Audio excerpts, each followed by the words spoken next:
Good evening, 47. Your destination is the Paris Fashion Show by Sanguine, one of Europe's leading couture brands. Your targets are Sanguine owner Viktor Novikov, a former oligarch turned fashion mogul, and his partner Dalia Margolis, a retired supermodel, an iconic power couple on the global fashion scene and two of the most dangerous people in the world. Novikov and Margolis are in fact the ringleaders of Iago, an enigmatic spy ring that deals in the global elite's most valuable secrets. Unscrupulous and opportunistic, Iago has caused disastrous security leaks all over the globe. When Crimean separatists caused a deadly meltdown at the Odessa nuclear power plant, Iago gave them access to the plant's security network. And when the Delgado drug cartel shot down the plane of President Hernandez and his family, Iago provided the classified flight plans. Now Novikov and Margolis have obtained a knock list of British undercover agents, which they plan to sell at a secret Iago auction during the Sanguine show. So our client, MI6, need us to stop the ringleaders before the knock list ends up in the wrong hands. The Sanguine show will be swarming with security, and Viktor Novikov will be the focus of everyone's attention. But despite his posturing, he is merely the money man. The real target is Dalia Margolis. Beautiful and brilliant, she is a master manipulator and the true brains behind Iago. Two targets, a highly public event. At first glance, an impossible task. Then again, I do know how you love a challenge. I will leave you to prepare.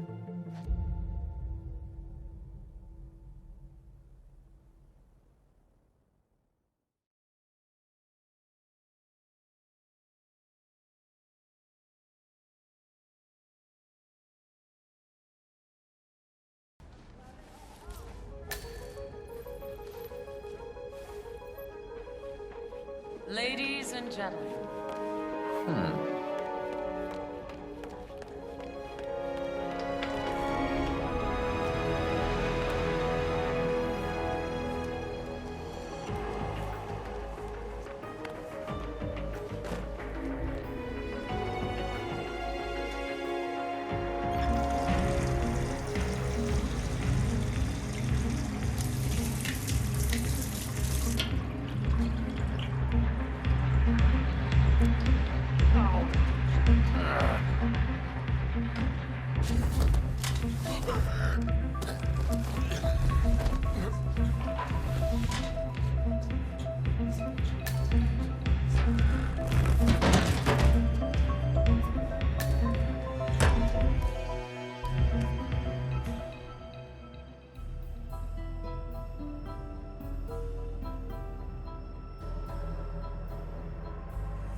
Something's amiss here. We're one guard short. Well done, 47. Viktor Novikov is next.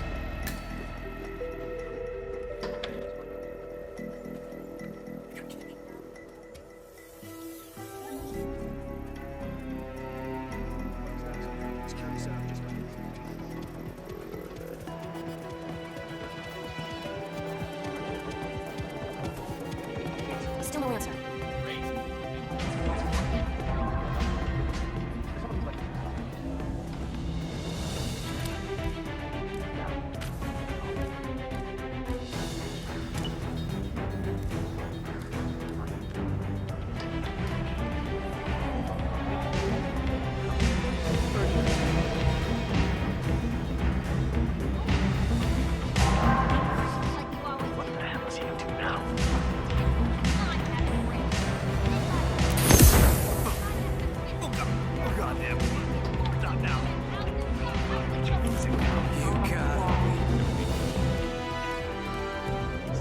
Mister, if you don't pick that up, I'm gonna take it. Can't have shit lying around.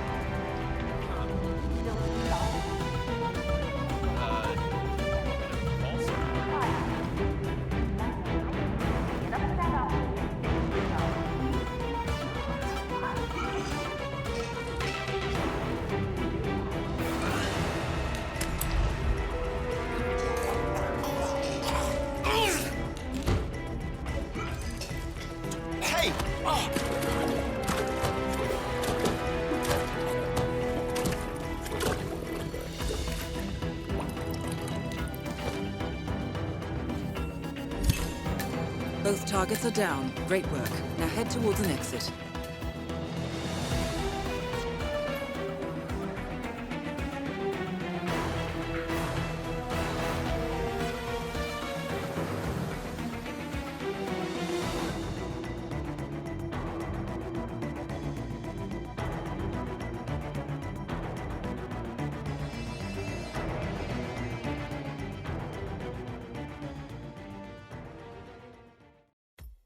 Good morning, 47. Your destination is the coastal town of Sapienza, also known as the Jewel of the Amalfi Coast. Your target is a former client of ours, Silvio Caruso, a brilliant but troubled bioengineer employed by the Ether Biotech Corporation. Renowned for his early stem cell research, Caruso is now reportedly working on a far more disturbing project, a DNA-specific virus able to infect anyone, anywhere in the world. Imagine a bullet, fired in any direction, passing through countless bodies without inflicting harm, invisible and undetectable until it strikes its target. A world of armchair assassins killing with impunity. This is what awaits us, unless Caruso is stopped. Our client, one of Ether's major private stockholders, wants the project cancelled on ethical grounds, but without destroying the company in the process.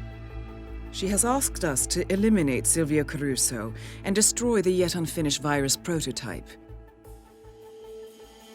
You will also need to deal with Caruso's lab head, Francesca DeSantis, a high-level Ether employee and cutthroat corporate climber who holds intimate knowledge of Caruso's research and could potentially carry on in his place. This is no ordinary contract, 47. Caruso's virus is a serious threat to our craft and trade, not to mention our core ideals. So failure is not an option. I'll leave you to prepare.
Ether's field lab. You made it. The virus prototype will be close by. Look for some type of quarantine unit.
Virus destroyed.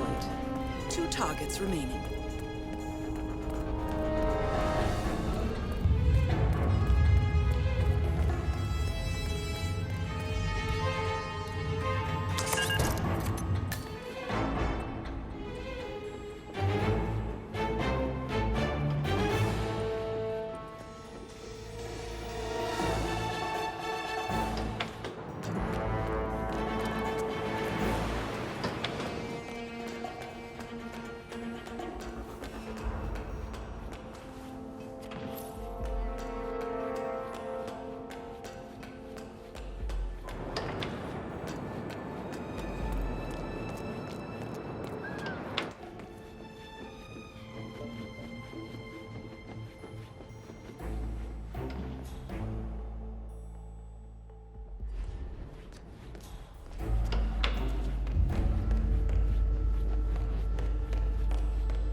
Watch this.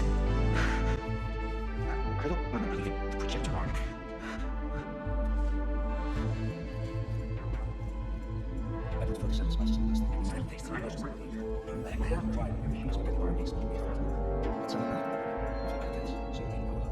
Now I've rolled the streets around the house like a beast.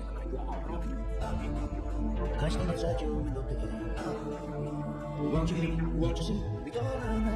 I'm begging you, come back to me. I follow you, I'm watching you. Come back to me, or I will find 47 ways to make you mine.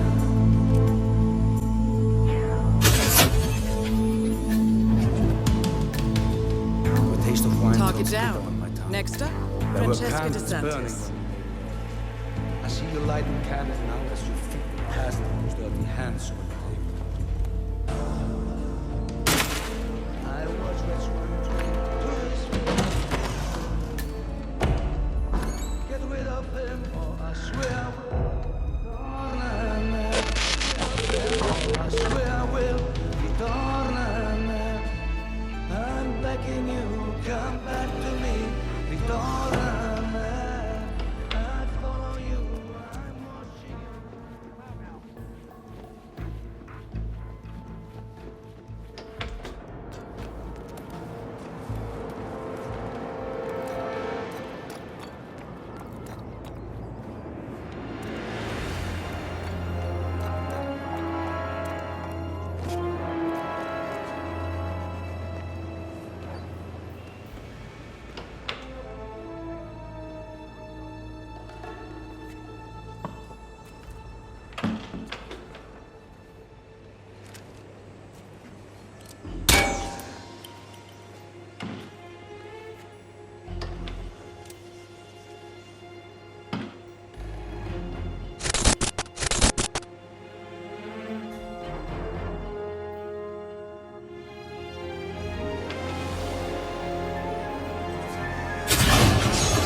All objectives complete. Now head towards an exit.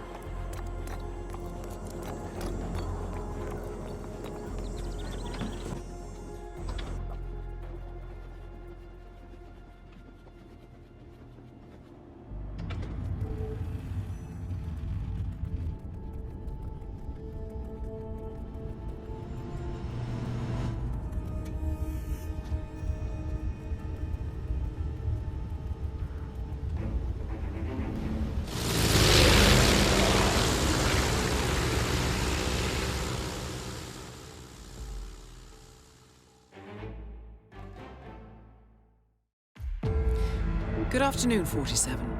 Your destination is Marrakesh, Morocco, where civil riots are looming. Your targets are private banker Klaus Strandberg and Army General Reza Zaidan, two of the conspirators in a sinister plot to overthrow Morocco's fragile government. Strandberg, a former bank CEO who stole billions of dollars worth of savings from the Moroccan people, was facing trial for investment fraud. But early this morning, a band of heavily armed mercenaries freed Strandberg from his prison transport, resulting in the death of several police officers. Strandberg now takes refuge at his native Swedish consulate, in front of which crowds of angry protesters have gathered, demanding his handover to Moroccan authorities. We believe General Zaidan orchestrated Strandberg's escape to infuriate the public and spark nationwide riots, allowing Zaidan to impose martial law. Operating out of a field HQ at a nearby abandoned school, he will no doubt use the riots to depict the Rabat government as weak and inept, and persuade the general staff to support a fully fledged military coup in the name of national security. Our client, building contractor Hamilton Lowe, who stands to lose a fortune in government contracts, has hired us to prevent the coup d'etat. To do so, you need to paralyze Zaidan's rebel forces and prevent the riots from escalating further, hence the double contract. This is quite the political powder keg, 47, so be careful. The fate of a nation is at stake. I will leave you to prepare.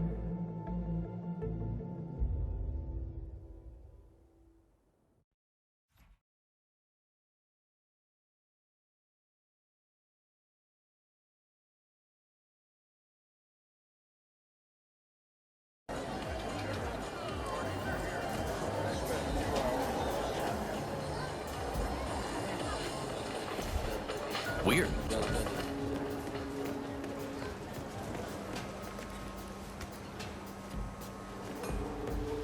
Salam! Cranberg is a lunatic. No, he is Captain.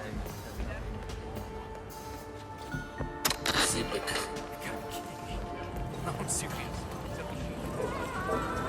So what?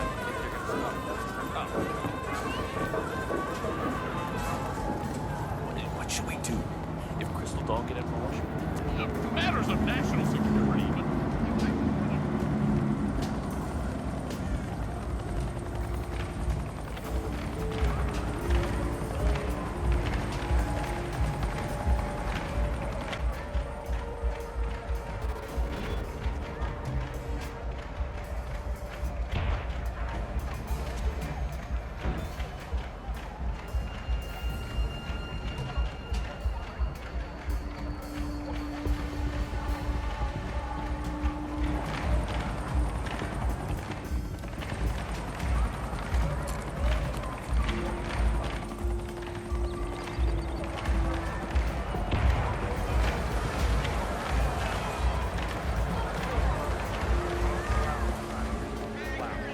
I know. I gotta be honest.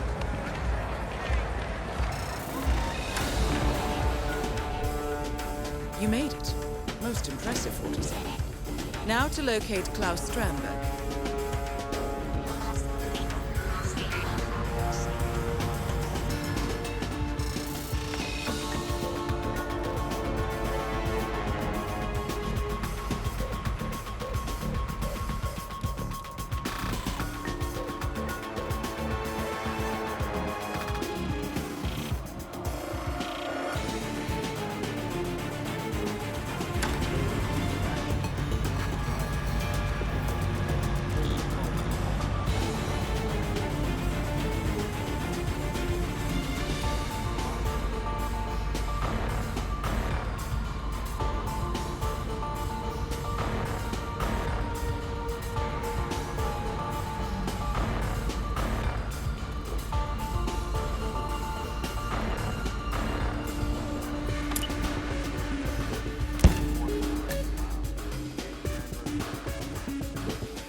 Target down.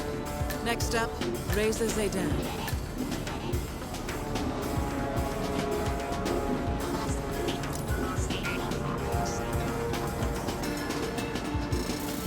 Both targets down. Now head towards an exit.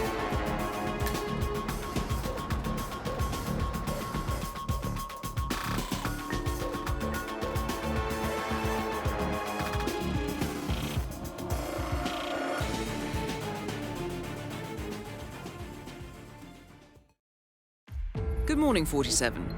Your destination is the Himapan Luxury Hotel Resort on the Chao Phraya River, just outside Bangkok. Your main target is Jordan Cross, the lead singer of The Class, a renowned indie rock outfit recording their highly anticipated sophomore album. But this millennial poster boy harbors a dark secret.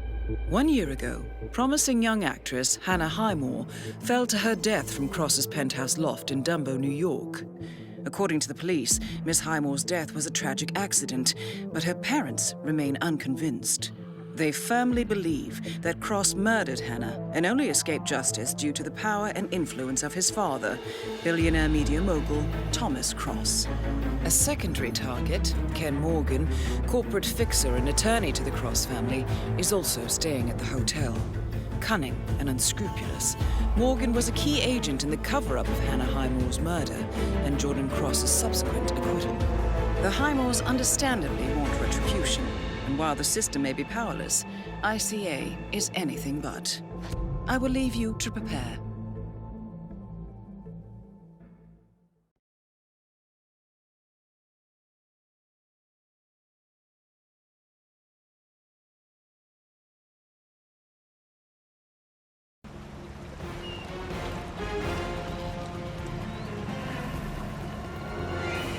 Welcome, sir. We are happy to help you.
Target down.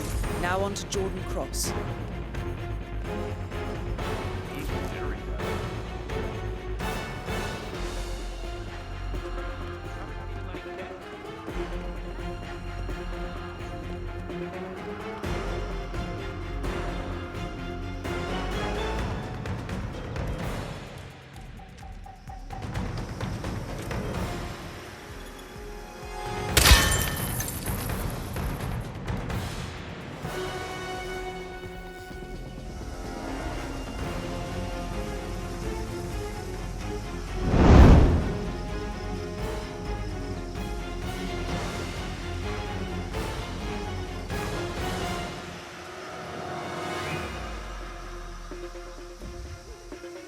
So, do you think he did it?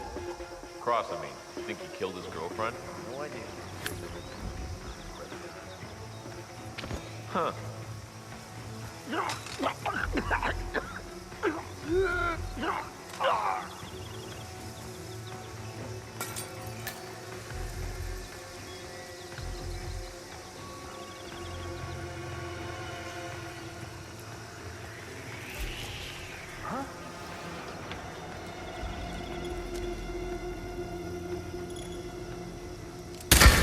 You gotta be.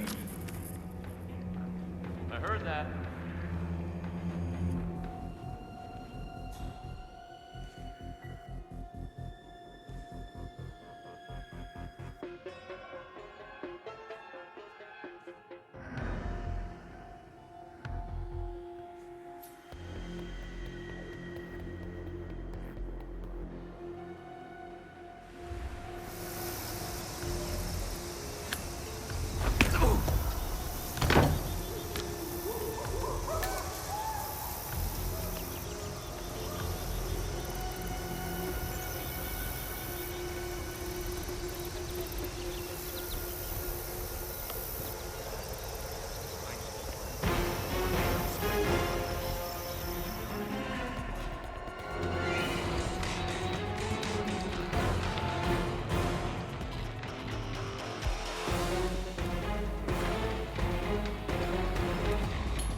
I spotted Branson MD2.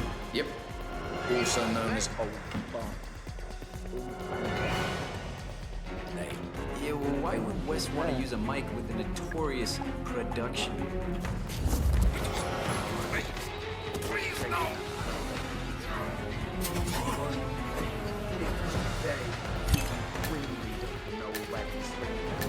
Both targets down. Now head towards an exit.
Good morning, 47. We have a lead on the Shadow client.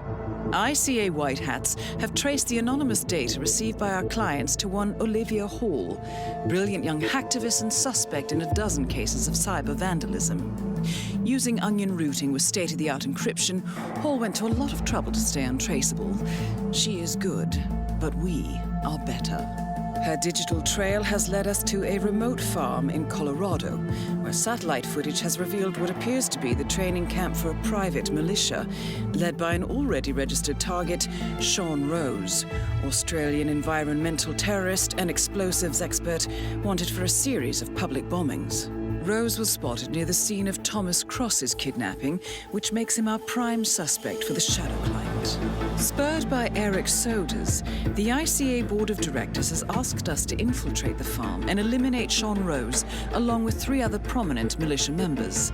Ezra Berg, retired Mossad interrogator, Penelope Graves, former Interpol anti-terror analyst, and finally Maya Parvati, former assassin and gunrunner for the Tamil Tigers. I'll be honest with you, 47. I consider Eric Soda's reasoning hasty and ill-advised. Now, we cannot go against the wishes of the board, but we can conduct our own investigation. Whether a direct threat to the ICA or not, we need to know the Shadow client's true agenda. I will leave you to prepare.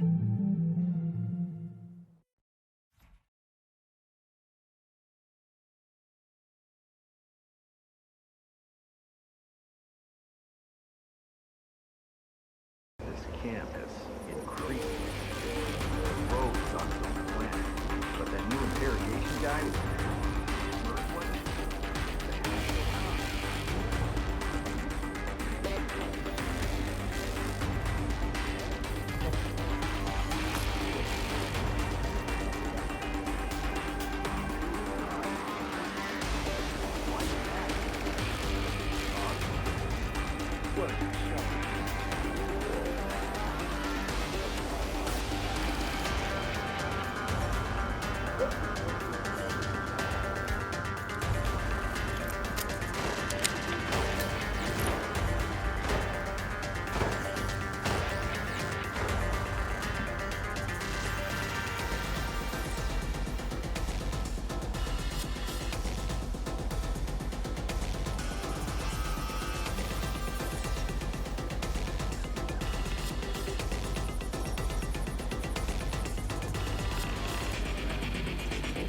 guy Ezra Berg has tied up in the interrogation room. He's one of the enemy's couriers.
Not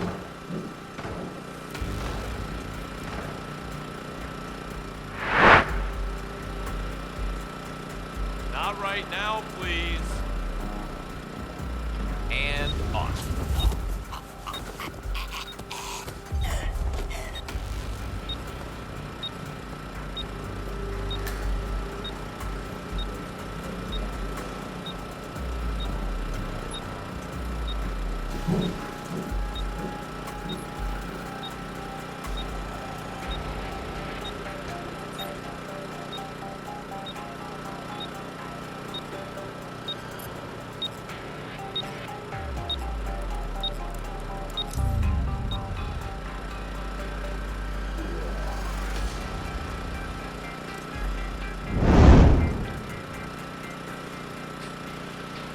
This day keeps getting better and better.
Sean Rose confirmed down.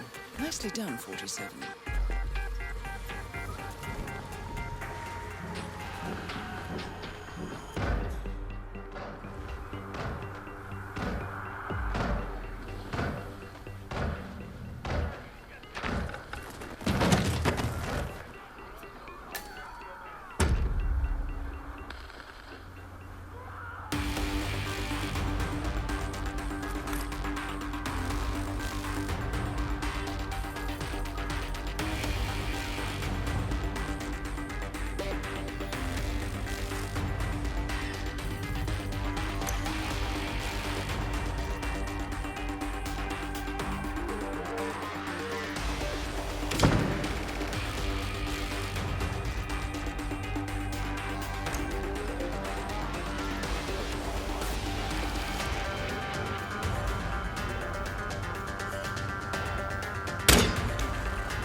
Ultra Berg has been eliminated. Good work, 47.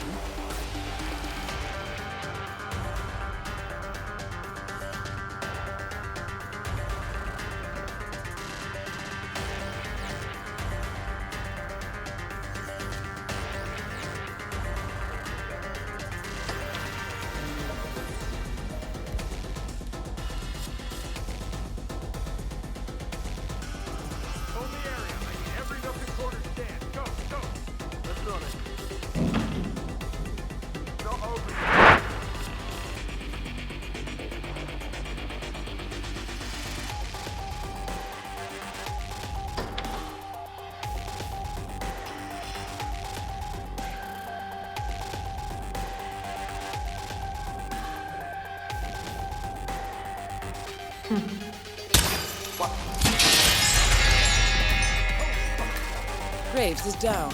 Excellent work, 47.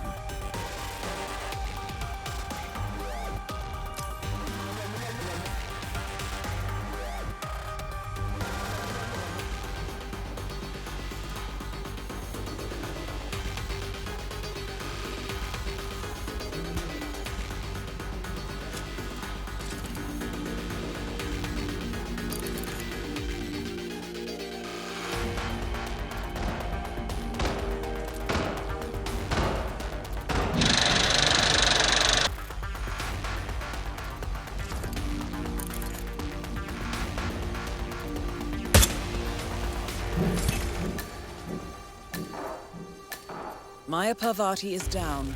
Good work.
Good morning, 47. The board has sanctioned Eric Soda's for termination. After Colorado, we did some digging into Soda's private affairs and discovered that he has been fast-tracked for critical heart surgery at the hyper-exclusive Gama Private Hospital in Hokkaido, Japan. Such a display of power has Providence written all over it. Sodas, who suffers from a rare condition known as situs inversus, where his internal organs are reversed, desperately needs a right-sided heart transplant and has clearly betrayed the ICA to get it. He was admitted last night and is currently being prepped for a 3-day surgery. We have booked you into Gama under the usual guise of Tobias Reaper, corporate shark, here for a standard medical checkup. As such, you will need to play it by ear and procure whatever tools you need to complete the mission. You also need to eliminate Yuki Yamazaki, a Tokyo lawyer who works for Providence. Sodus has already given Yamazaki access to our client records and has agreed to provide a full list of active ICA operatives post-operation. This transaction cannot be allowed to happen. Sodus must pay for his treachery, and his insidious employers must be taught a lesson. ICA's sovereignty is at stake. Powerful as Providence may be, we need to draw a line in the sand. I will leave you to prepare.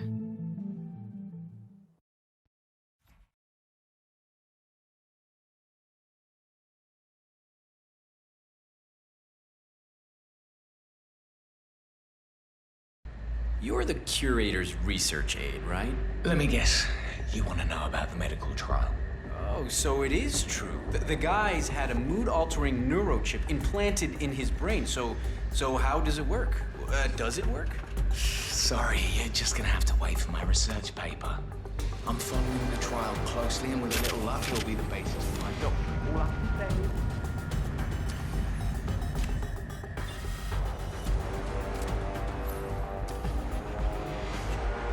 All I can say is... And here's Solution 47.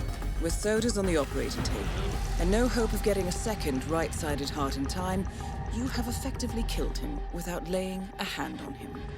This should be a clear message to anyone considering following in his footsteps.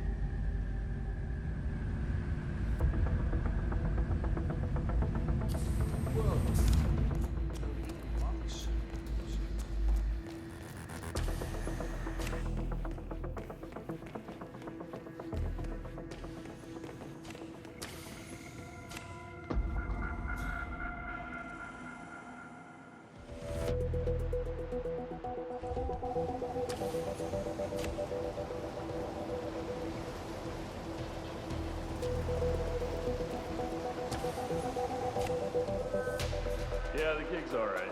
Food's decent. Most of the people here are just lazy rich people. Not like Mogadishu, that's for sure. Hey, you'll never guess who I'm out here with. That former cicada pilot, Daniels. Remember him from Shanghai? That's the one. He's still dealing, too. I shit you not. I think he's making a decent bonus on supplying the VIPs here with under-the-counter merchandise, including some important.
Okay. Okay, but can I ask you something?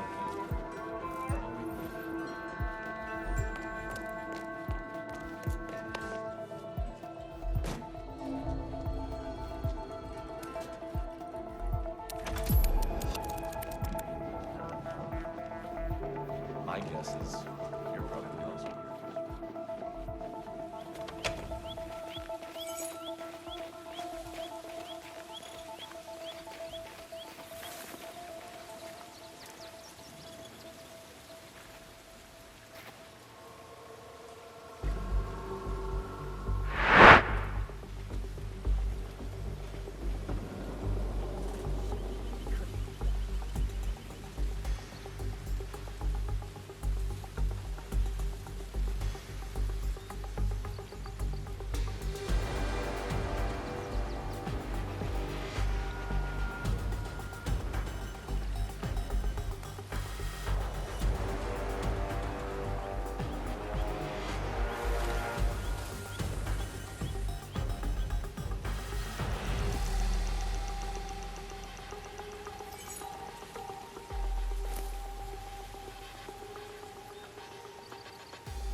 That's both targets down. Time to find an exit. We're done here.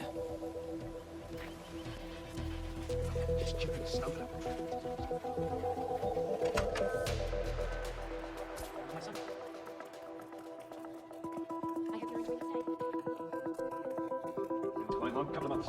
Yeah, it's a good situation. Miss Yamas.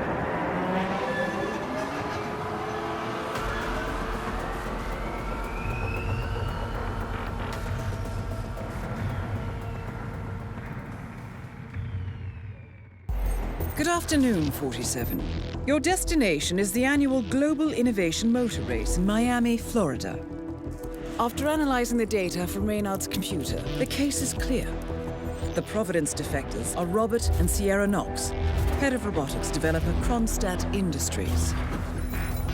A visionary inventor and technological innovator, Robert Knox has spearheaded Kronstadt Industries to the bleeding edge of technological development. His equally brilliant daughter, Sierra, is not only a financial wizard, but also a fiercely competitive race car driver, with a fiery temper to match. Kronstadt enjoys enormous popularity with global consumers. However, few are aware that the company is also one of the world's leading suppliers of next-gen military tech. Last year, despotic ruler Jin Po employed prototype Kronstadt drones against peaceful civilian protesters in the now infamous Tungan Valley incident. And although it has yet to be proven, there is little doubt that the Knoxes personally brokered the deal, making them complicit in a war crime. It is unclear why the Knoxes would betray their masters, but likely the fear of being next on the Shadow Clients hit list has pressured them to cut a deal with the enemy. Undoubtedly, with Kronstadt Industries on their side, the militia will increase their attacks tenfold, and so our contract obligates us to retire Robert and Sierra Knox and contain the damage they may inflict on Providence. I will leave you to prepare.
Both targets down. Well done, 47. Head for an exit, and we'll speak again soon.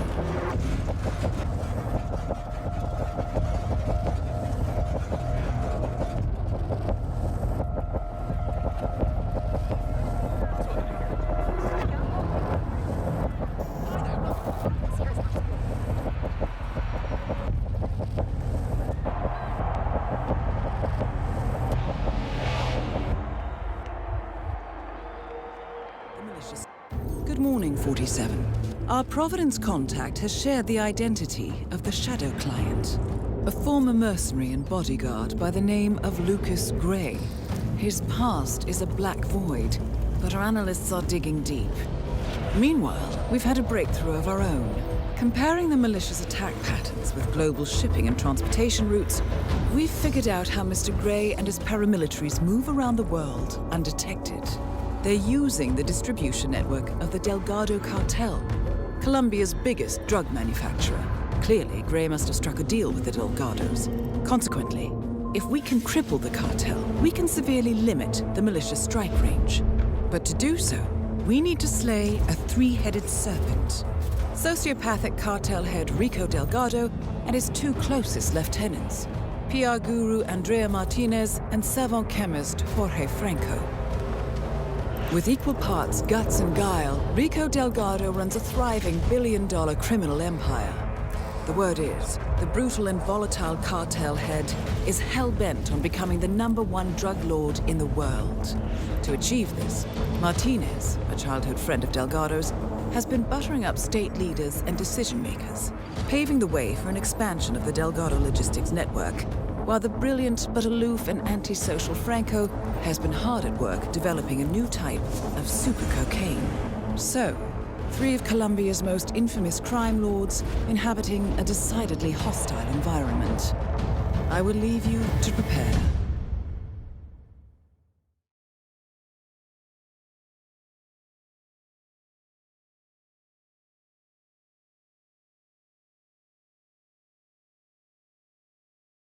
Let the sounds and lights of your surroundings caress your minds and spirits on this journey. Another traveler finds his way here in search of a spiritual purpose.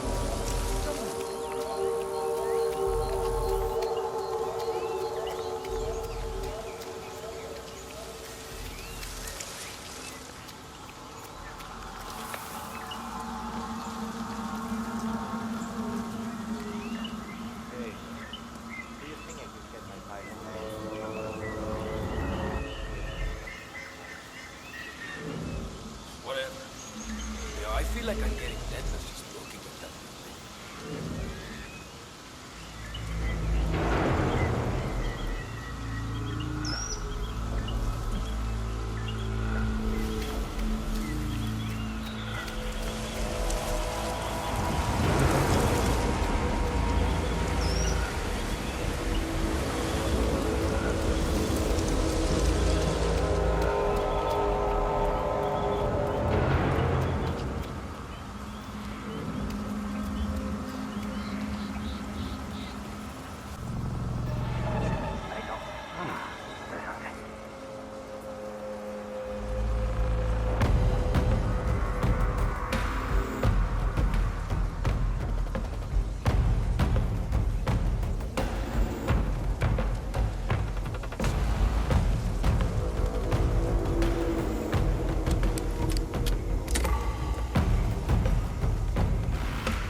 No.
Master. Excuse me.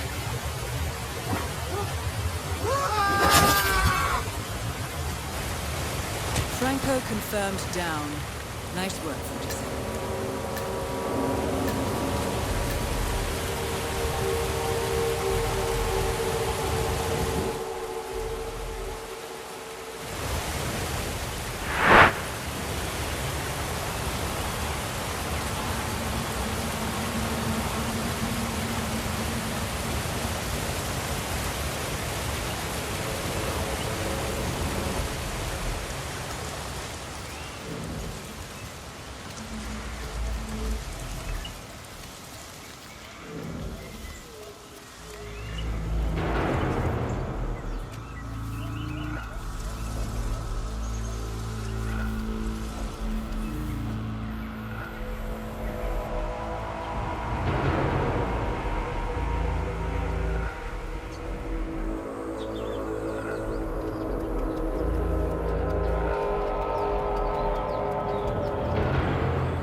So wonderful. Okay, now, wait right here.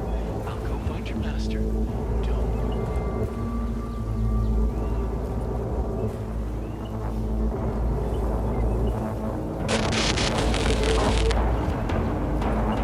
Oh, my little mijo. Come to Papa, it's me. Huh? It's your Papa coming to you, little one. Come on. How are you, buddy? I am impressed with your work. Yeah, I honestly thought that I would have to feed you to the hippo, but you pulled it off. Look, I'll wire you your payment as per our agreement. Now, if you'll excuse me, and leave us alone for a minute. I want to spend some time with you and myself.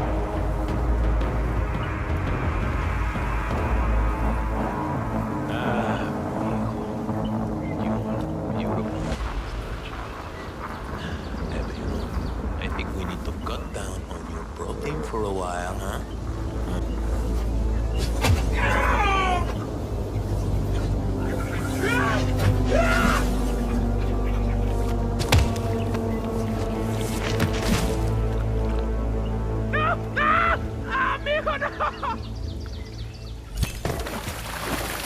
Rico Delgado has been eliminated. Nicely done.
Targets neutralized.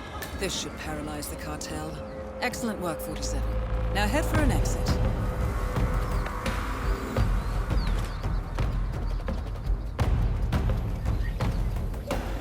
Oh, qué bonito está.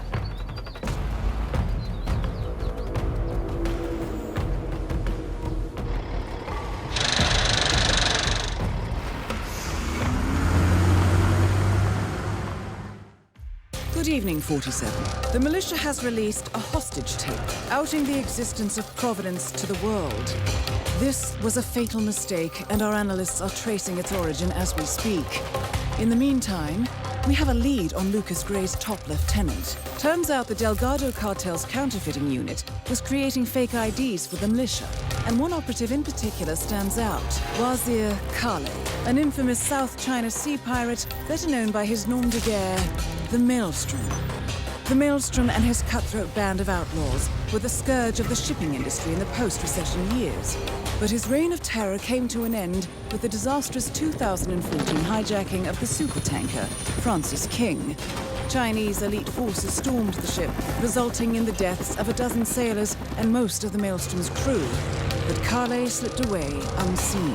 The Maelstrom's connection to Gray is unknown, but we believe it was he who carried out the audacious killing of a Providence CEO in Shanghai, along with 2 reactivated members of his old pirate gang, Vanya Shah, a shady figure in Mumbai's criminal underworld, and Dawood Rangan, the gang's old cashier turned dodgy movie producer. Shah, Rangan, and the Maelstrom form Lucas Gray's Eastern Cell. They are a crack strike team, and stopping them is our client's most pressing concern.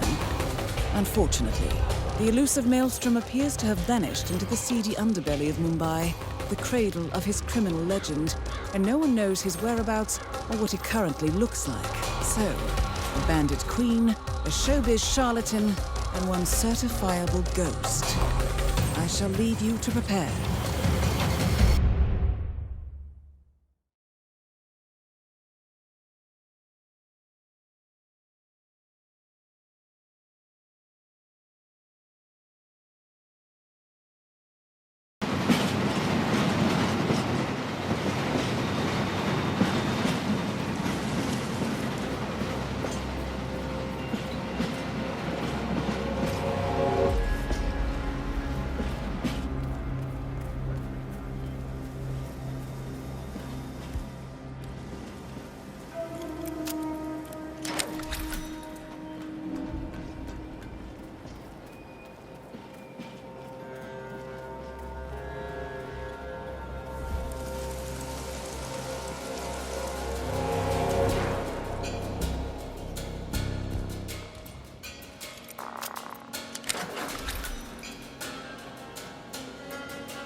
Confirmed kill on Vanya Shah. Excellent work, 47. No rest for the wicked, however. On to the next one.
stationed around here.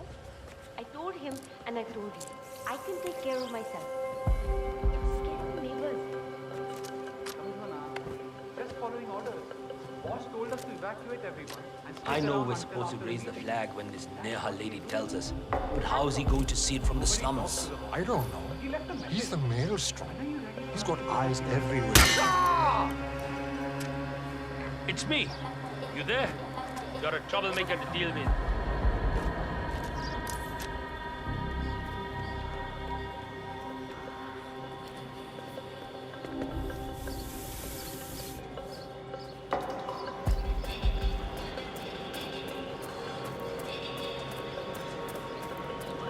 This is ridiculous. I have business. 47. The street gang known as the Crows are on high alert. They seem to be on the lookout for potential assassins and will be suspicious of anyone they don't recognize. I suggest you are mindful around them in the slums. 47. Someone's coming up the stairs leading to the secured area. It looks like a man. See if you can get close to him. 47. Our intel suggests the Maelstrom is hiding somewhere in the city slums. I've marked the headquarters of the Crows on your map.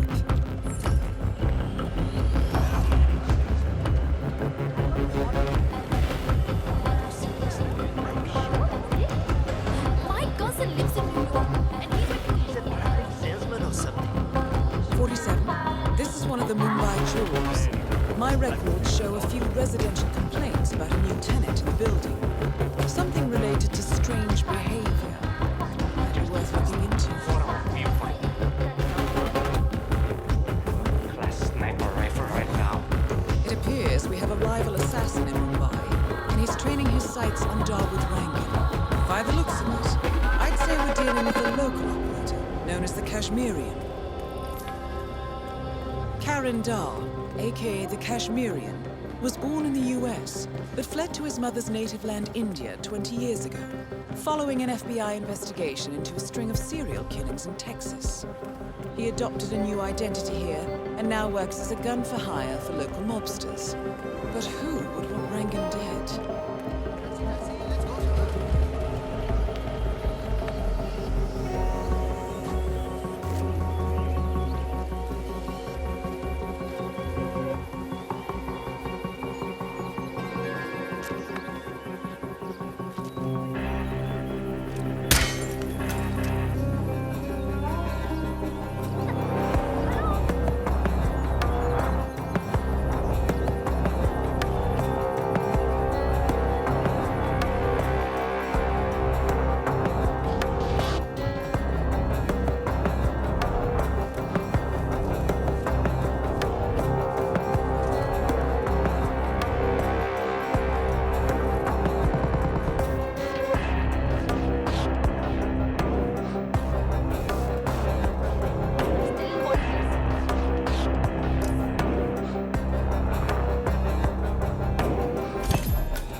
That man you just eliminated, that was the Maelstrom. Well done.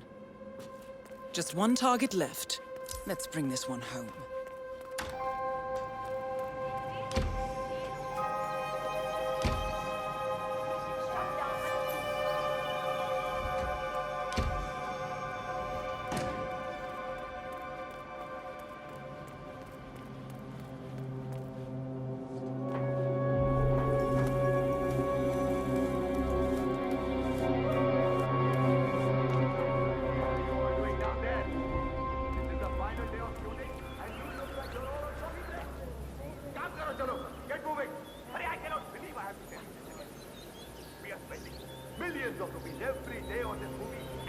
When are you gonna be done mixing? Compromise a little with my artistic integrity. This would run a lot smoother. I just can't do it. Why did I go along with this?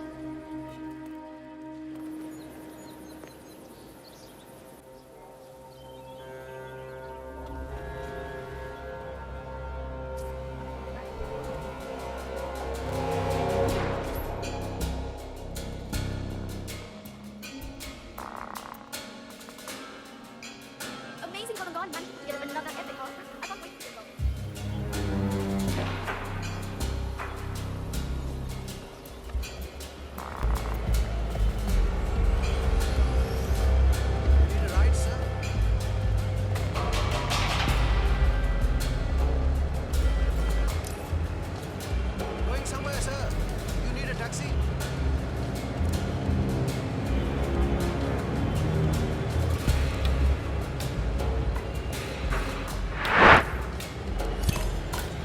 That shot came from the Chawls.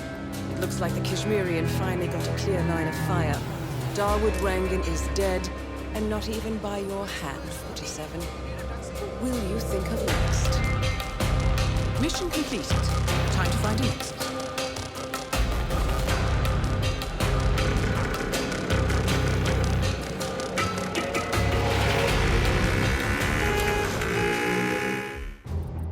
Gentlemen, let's go over the plan. The first constant is none other than Janus, the legendary Cold War spy master, a KGB senior officer and head of the 6th Column Special Branch at Lubyanka. Janus is a certified genius and expert of counterintelligence. He retired from the KGB in 1988 when he fell out of favor with the Kremlin and defected to the US. Shortly after, the Soviet Union collapsed. Now, it is unclear when Janus stepped down as the constant, but since 2004, he has been a resident of a quiet community in suburban Vermont. Mr. Gray. Right. So here's the catch. As an elite KGB agent, Janus was trained to withstand interrogation and torture. No amount of pressure will force him to disclose information he doesn't want to. Instead, we will need to search his home for clues. But if Providence learns of our presence, the game is up. So we frame Janus, make Providence think he was the real shattered plant. Correct. I will file a false ICA report, claiming to have traced a number of calls from Janus's house to the Institute in Romania. The case will seem clear. Mr. Gray was only a figurehead. Janus was pulling the strings all along. And by eliminating him, we will have neutralized the militia, once and for all. However, for this subterfuge to work, you'll also need to deal with Janus's security detail. A Providence herald and former Secret Service agent by the name of Nolan Cassidy. Intel describes him as diligent and inquisitive, and we cannot risk that he contradicts our story to his employer. Seems workable. I certainly hope so. Everything depends on this next move, 47. You made this our fight. Now let's even the playing field.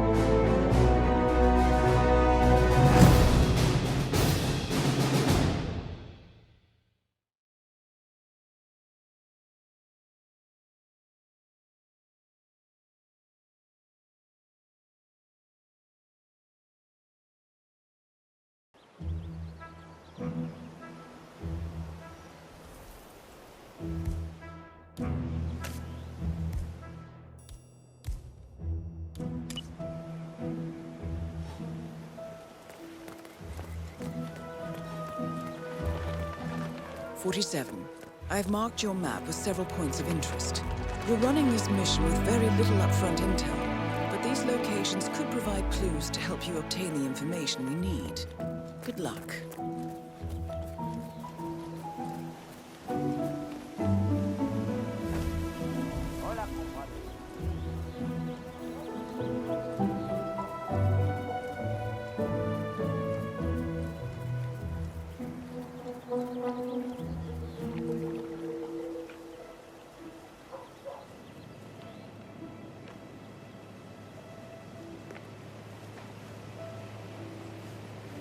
Janus is apparently engaged in a civil lawsuit with another resident of Whittleton Creek. James Batty, the plaintiff, wants Janus to stop his annual landing of a helicopter near the local creek. The lawsuit also mentions Nolan Cassidy and his unlawful surveillance around town. So Janus takes a helicopter trip once per year. I think we're onto something here, 47. 47? I think it would be beneficial to locate the unlawful surveillance mentioned in the lawsuit. Perhaps Nolan Cassidy's house would be a good place to start. A cigar box with a few cigars and a note inside. Well, this is very interesting. The note indicates that the box was given to Janus by the Constant as per tradition, he writes. 47. This could mean the Constant and Janus meet up on a regular basis. Excellent find.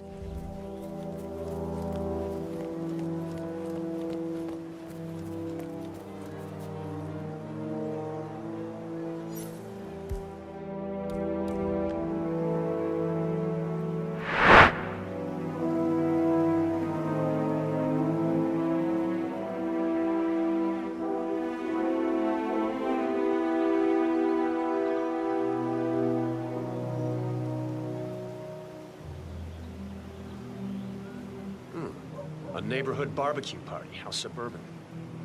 My belly is rumbling a little. Want to go inside? Not gonna be able to hold it back. Oh no.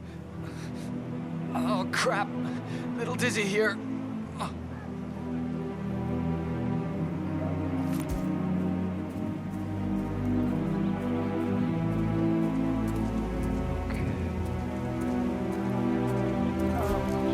Darling, I'm so hungry.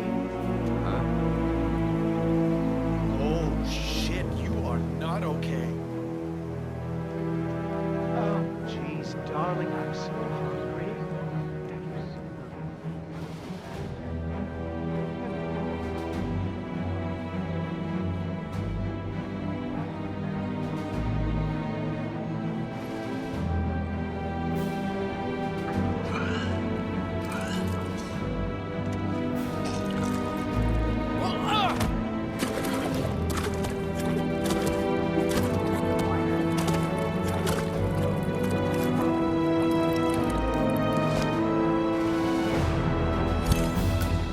Nolan Cassidy is down.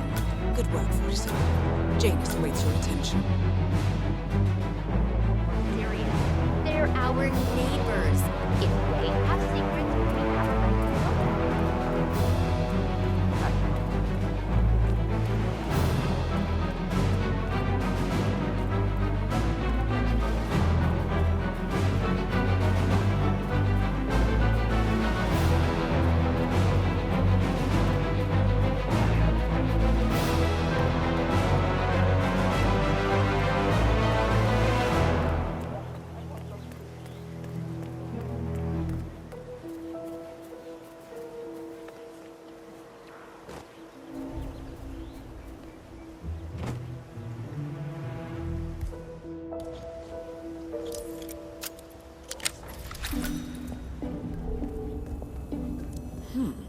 Sinister-looking basement.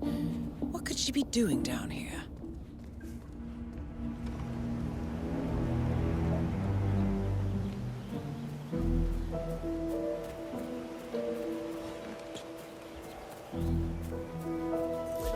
I swear I have a license for it. I just don't bring it with me.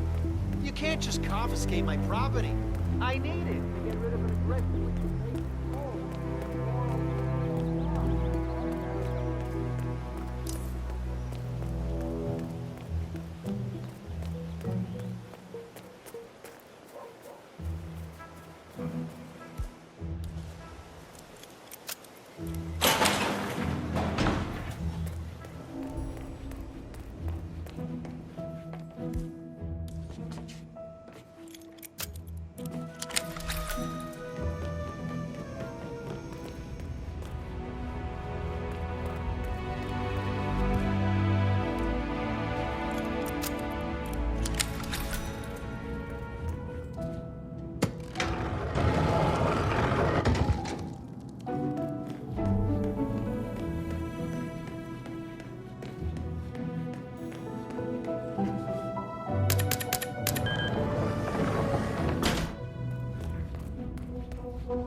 The first annual gathering of the Ark Society. That rings a bell. If Janus was its founder, perhaps he's still attending these gatherings, 47. This could be valuable information indeed. Good work, 47. We now know Janus is meeting with a constant at an event related to the Ark Society, and we have an approximate date as well. I think that's all we're going to get. We're close to the finish line. It's time to end this.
last, the actions of the first constant catch up with him.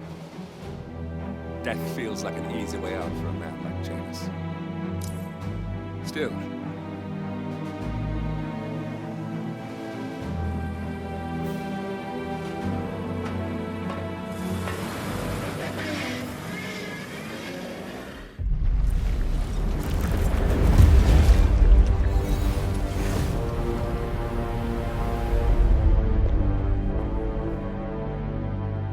Morning 47. The Ark Society's annual gathering is several weeks away, which should give us ample time to prepare. Meanwhile, Mr. Gray has an off-the-books request. Perhaps you should explain. Noel Crest. One of my best fixes. Before Romania, I left him in charge of the militia. Told him in no uncertain terms to cease all attacks on Providence, stand by and await further orders. Safe to say he did not. Crest and his men have gone rogue, reinventing themselves as a glorified gang of international thieves. They specialize in ruthless spectacle heists with zero regard to collateral damage. I've seen the man's file. What did you expect would happen? It's not like I had much choice, seeing as all my best lieutenants were killed by you two. Fair point. Nevertheless, Crest is a rabid dog. He is my responsibility, my mistake. I would like your help correcting it. Current whereabouts? Ambrose Island, an isolated harbor north from the Strait of Malacca. Coincidentally, one of Wazir Kale's old ports of call. According to my intel, Crest and his men have joined forces with a local pirate syndicate to raid a passing tanker. His goal, a control unit for an Ether Corp satellite being covertly shipped abroad. The satellite is a node in the company's most secure cloud storage network, so they would pay a fortune to preserve its integrity. What is Crest's endgame? Extortion, if I had to guess. We don't have the luxury of a full investigation. For us to move against the constant, we need Providence to think the threat is over and lower their guard. Another militia attack on Ether would raise alarms. I agree. 47. You'll need to eliminate Crest and destroy that control unit, or lock the militia out. The satellite cannot fall into their hands. We'll need a cover story for ICA. Luckily, Akka, the rapacious leader of the syndicate, already has an active ICA contract on her head. Take her out, and we'll even get our expenses paid. Well, I never had you pegged as a rebel. I'm warming to it. Thank you, both. 47, seeing as I know Crest, I'll provide field support. Meet you out east.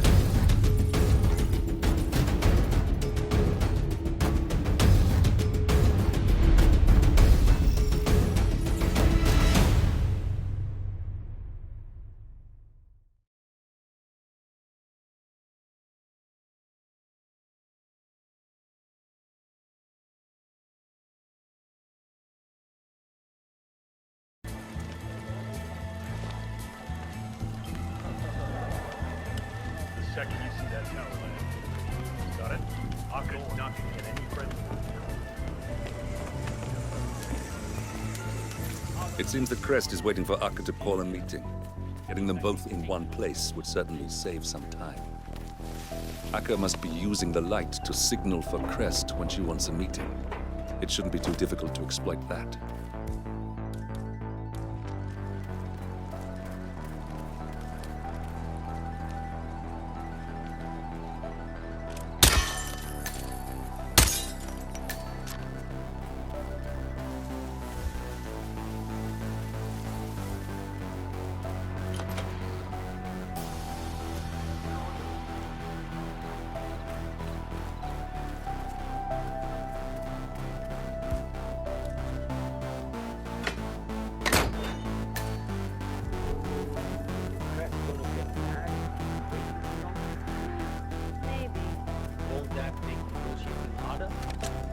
Not necessarily.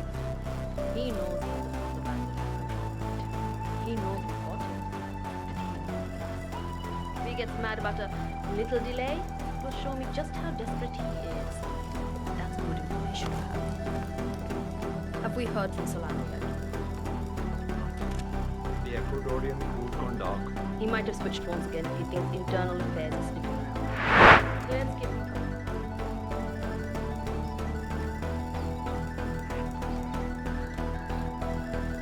Is this Miss Wong? I got this number from a mutual friend of ours. He said you might be interested in some of the opportunities my organization can provide. We do a lot. We move freight around, we do business executives.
Acker's out of the way. Good work. That's one problem taken care of.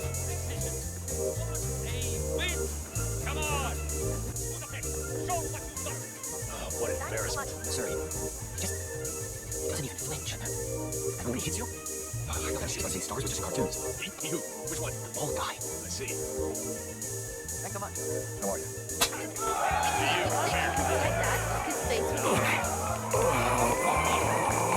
I get the feeling that the world is a tuxedo and you're brown. You the one who schooled my people? I guess so. Huh. Well, I want to talk to you about something. In private. Nothing sinister, there's no hard feelings here. I just have an offer for you. Come and hear me out, that's all I ask.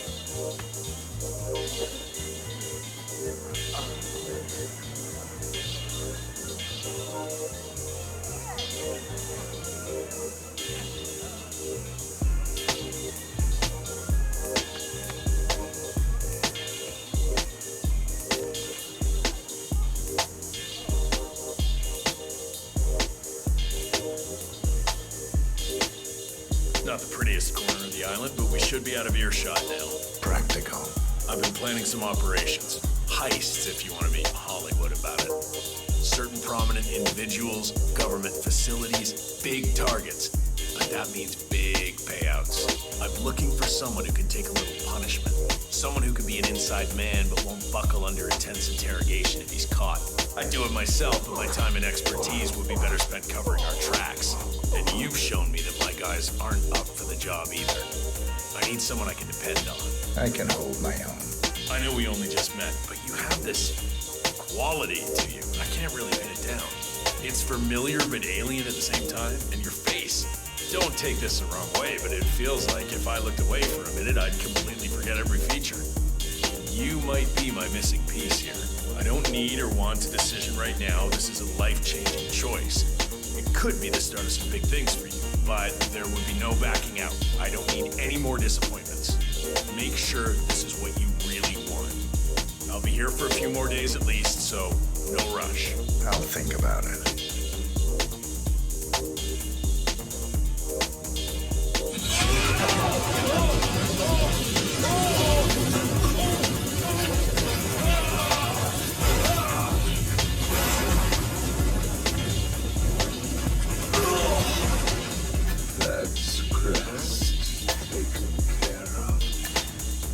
Now you just have to deal with the satellite control unit.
Life is a funny thing. It's there and you don't think about it much, and then it's gone. Yeah, I know what you mean. Whatever you say. Yeah, I'm just wondering.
Well done. With the control unit in pieces, the satellite's no longer our problem. And that's that. The rest will pick up the pieces. It's time to go, 47. We'll see you soon.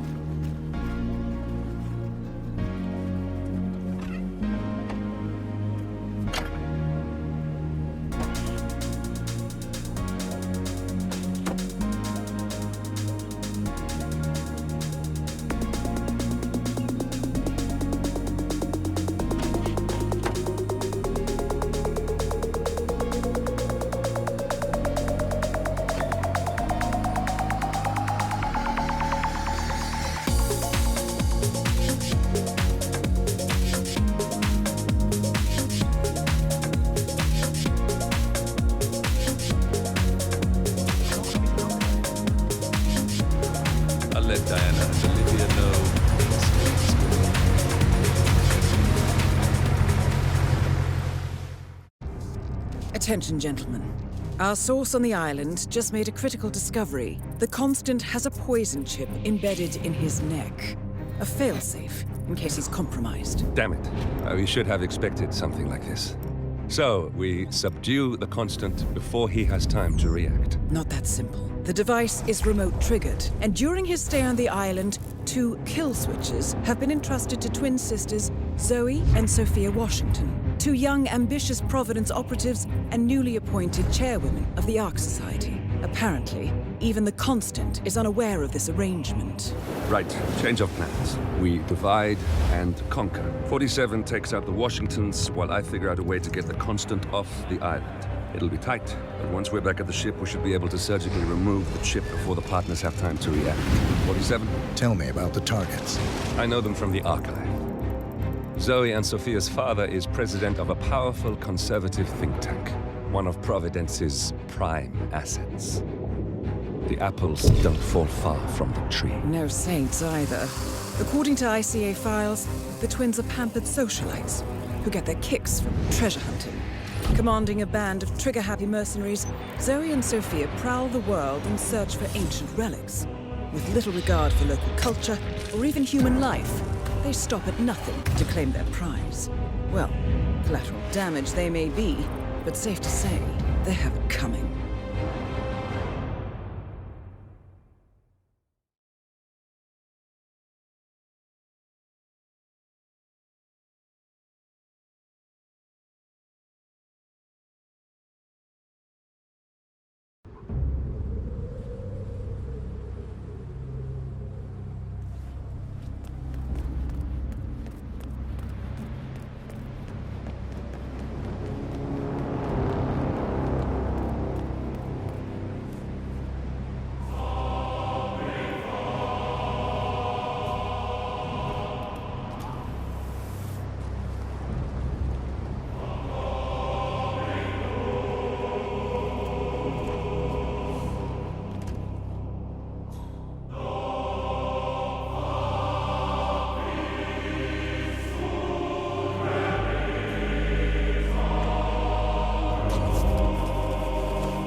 That was premature, 47.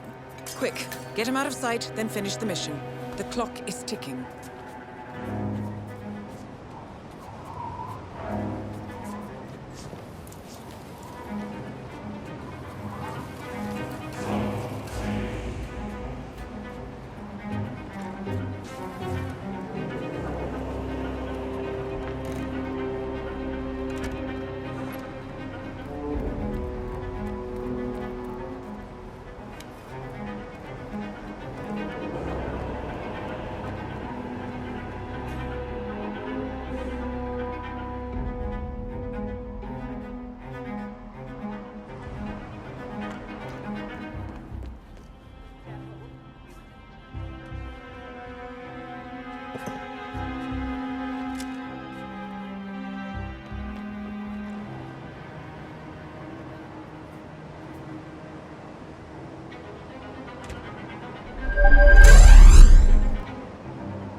One target down. Nice work, 47. Next up, Zoe Washington.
I just heard something. I don't know. I'm gonna go check it out.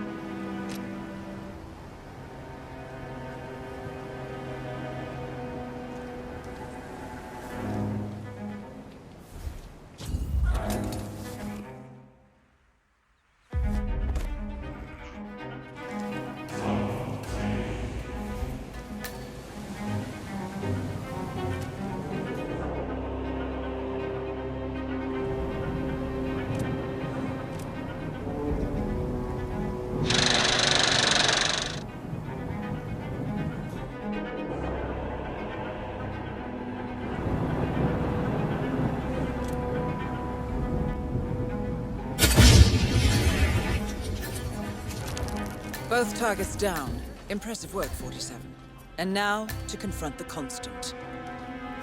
Mr. Gray, what's your status? In position. You did your part, 47. Now head for an exit. Leave the Constant to me.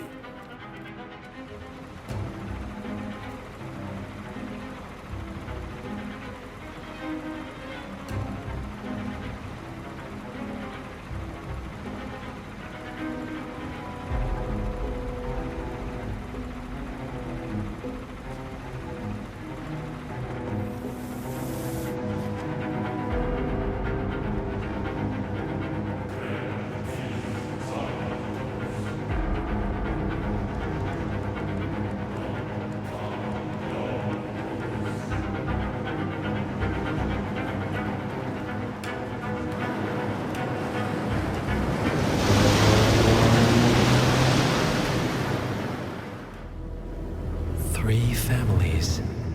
That's all it took. The Ingrams, the Carlyles, the Stuyvesants. Tell us everything about them.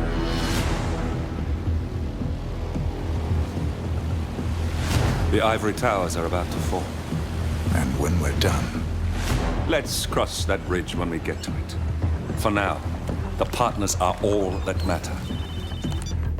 There's an issue. Of course there is. Olivia's tracked the names mentioned by the Constant, and they're dead ends. How dead? Obituaries for all three have appeared online. Accidental death, heart failure, lung cancer. They're covering their tracks. Faster than I thought. A contingency plan of sorts. The Constant wasn't aware of it. Seems they didn't tell him everything after all. Something this big will leave traces behind. The Constant says to follow the money. Milton Fitzpatrick. The investment bank. It's a key Providence asset. Which you worked for. The director of the New York branch is a Providence operative. It's our best bet as a way in. I'll tell the pilot to turn the plane around. Right, gentlemen. Here's what we've come up with. The partners are transitioning between identities. But everything is so recent, the Milton Fitzpatrick bank records will still be intact. We've confirmed that the partners have active accounts there. However, the bank's records are remotely updated on a frequent basis. We may only have hours before any leads that could get us the new identities of the partners are gone forever. The data we need can be obtained in two ways. The bank's data core can be accessed through the basement vault, but getting inside the vault could be challenging. Alternatively, Bank Director Athena Savalas, Head of Security Mateo Perez, and Head of Accounts Fabian Mann each carry a partial backup drive with the data. We'll need all three drives to get the full data. Now, we cannot risk the partners discovering the data breach.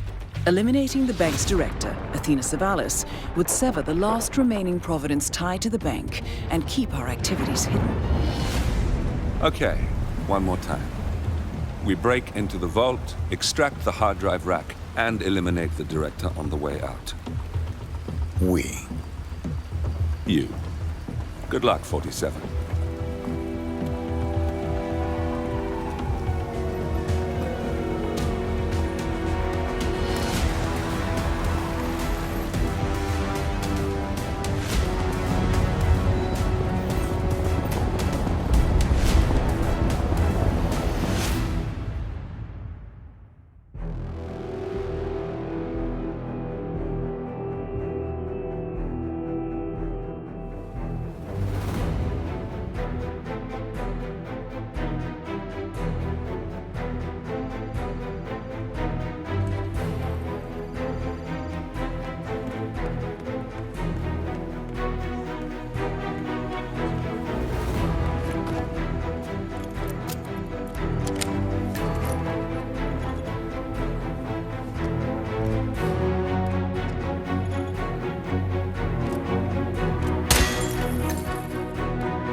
This is the vault, 47.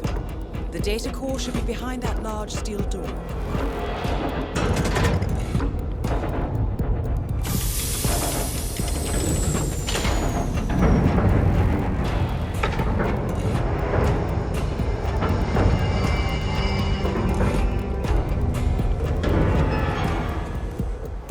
Great work, 47. You now have access to the vault.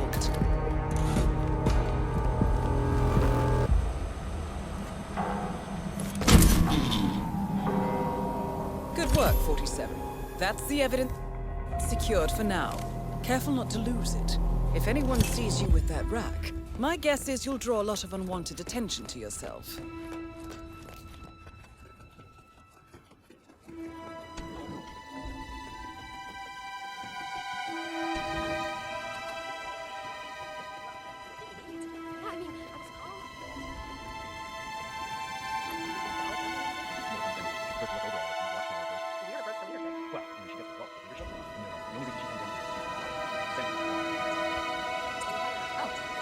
Hey, Mr. Man! So are we just supposed to let anyone from IT in there? That's right. You know how crap this whole building is with the wireless, and how the director hates seeing cables anywhere? Well, she had her routers installed in her office, but it's dying tomorrow. Hence the need for IT to drop by every now and again. Got it. Well, back to my usual boring existence.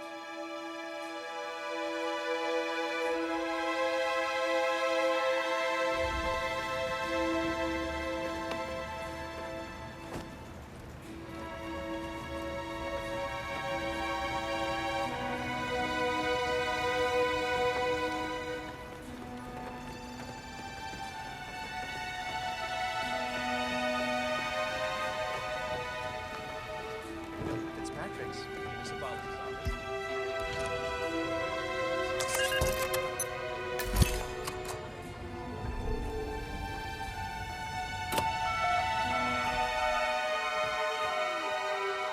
Gotta breathe.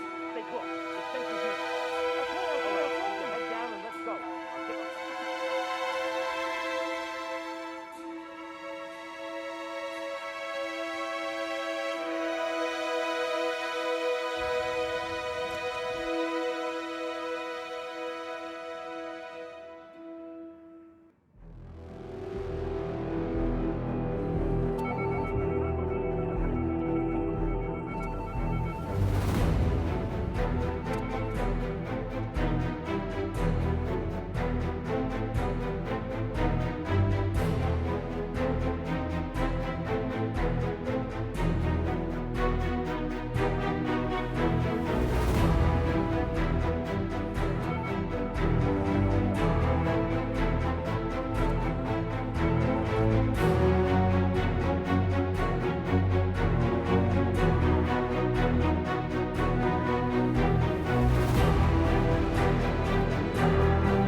Roger, Command. Nothing tangible yet. Still looking. Will do. Out.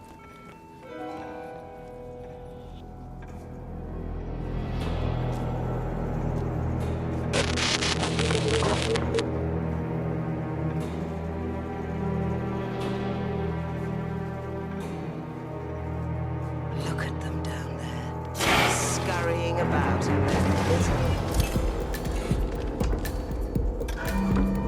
That's the last objective completed.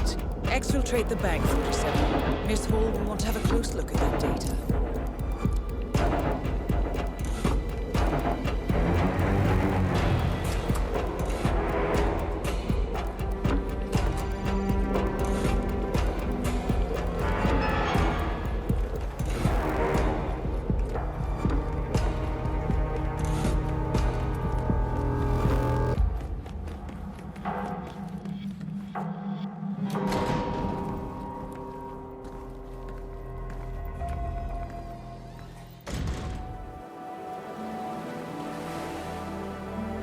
So, this is paradise.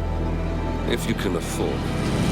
Gentlemen, glad to hear you made it out of New York. Where are we? Olivia decrypted the data 47 recovered from the bank. We isolated 3 transactions from Providence partner accounts. All made out to Haven, a small corporation operating out of the Maldives. And what does Haven do? To the public, they specialize in reputation management for the rich and famous. The real money, however, comes from the covert reconstruction of identities for wealthy criminals. They make people disappear. The partners are using Haven to acquire new identities. Yes. Olivia's been attempting to hack the Haven servers, but the owners of Haven are manually resetting the access keys every 10 hours. That, unfortunately, makes them targets.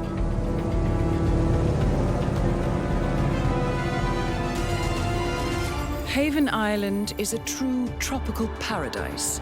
Owned by the company's founder, Tyson Williams, the island is used by Haven as a combined headquarters and client entertainment center. Current and potential clients are ferried to the island and treated to the very best the Maldives have to offer. Michelin star chefs, a full massage spa, private huts, exercise facilities, and all the comforts of a luxury island resort are made available to them. 47. We'll be sending you in as a potential new client. We've put together a convincing cover story. You're Mr. Reaper, a thief for hire looking to disappear for a while. Your mission on the island is simple. You need to eliminate the 3 owners of Haven. Tyson Williams, founder and rumored tyrannical CEO of Haven. Ludmila Vetrova, a former confidence artist hired by Williams to serve as a client recruiter and handler. And Stephen Bradley, technical wizard and the brains behind Haven's proprietary software platform. With the owners gone, Olivia will be able to penetrate the Haven servers long enough for her to secure the new partner identities. I've uploaded all the information we have on the island and the 3 targets. Best of luck, gentlemen. I don't rely on luck. Well, a little wouldn't hurt.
Wonder what that could be.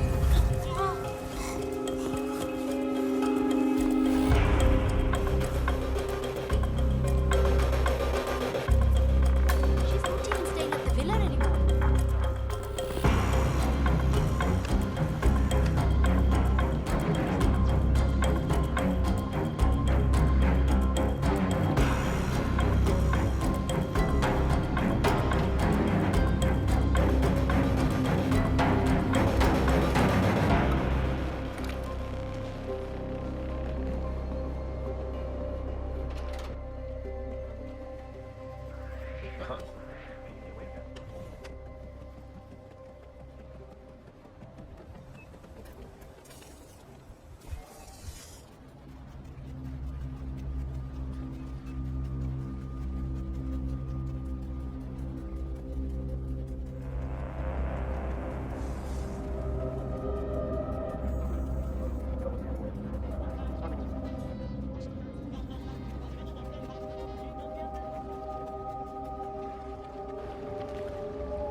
Two targets remain.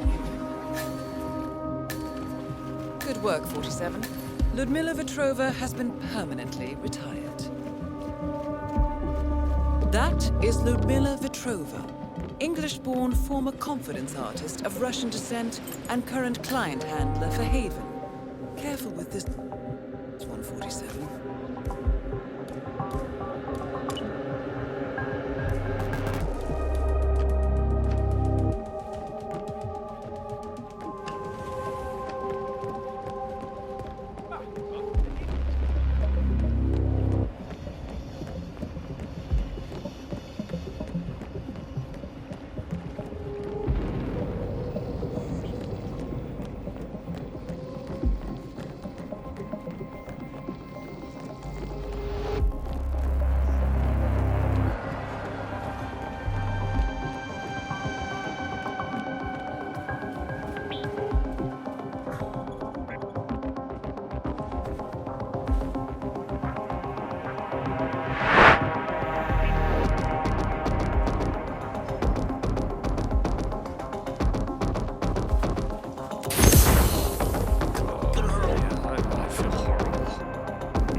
One more target to go.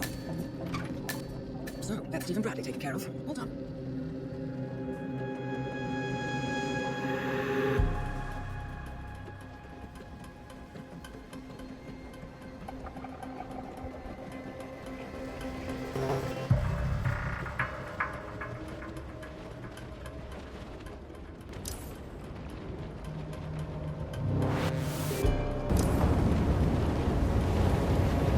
Tyson Williams eliminated. Excellent work, 47. That's all we need to do from here. Miss Hall should be able to extract the information needed from the Haven servers. Good work, 47.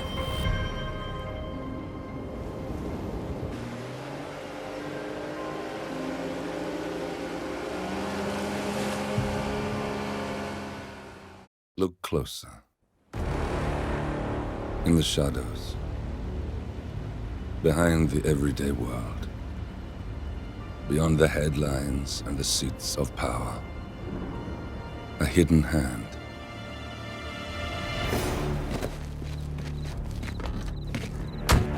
A kind of company known as Providence. To it, we were just assets. To use and throw away. To do the unthinkable. The unforgivable. And it never gave us a second thought. Until now. After decades in the shadows, we are fighting back. Me and 47. Much has been lost, but we are closer than ever. We trapped the Constant, Providence's chief controller, and finally learnt the names of its 3 partners. In their downfall, we lay the past to rest. And, just maybe, look towards the future. 47. It's time.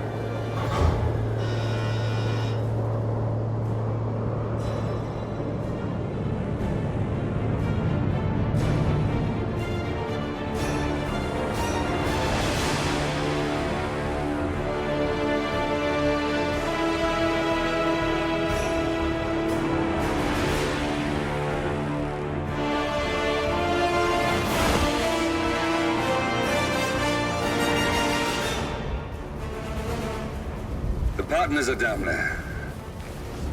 You know, I never planned this far ahead. You never do. I see someone got his memory back. Wait, is that a beacon?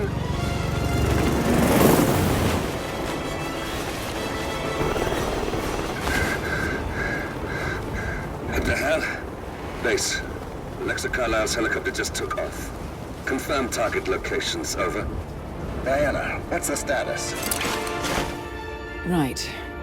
We have a situation. Carlisle has left the building. And I think I know why. The Constant has escaped. He persuaded one of the sailors into setting him free. And since then, he's been seizing control of Providence assets and resources. I can only assume Carlisle is rushing to contain the damage. If she slips away again... We'll keep track of her. Make sure she doesn't. Meanwhile, the plan stays the same. Your destination is the Scepter, the world's tallest building where the partners are laying low, courtesy of their host, Sheikh Omar Al-Ghazali. Marcus Stuyvesant is 5th-generation old money. His family made its fortune in real estate and banking, and were at one point the chief landowners in New York. Carl Ingram is a powerful Washington kingmaker whose family grew rich selling gunpowder during the American Civil War, and later established a globe-spanning empire in oil, coal, and steel. Both families long since retreated from public view, but their quiet dominance endures to this day. Now, the partners likely suspect that we're coming, so Mr. Grey will infiltrate building controls and disable all electronic doors and elevators. Stuyvesant and Ingram are about to find they have nowhere left to run. Right. This is our moment, 47. Providence ruined our lives with the flick of a pen. Today, we return the favor. Happy hunting.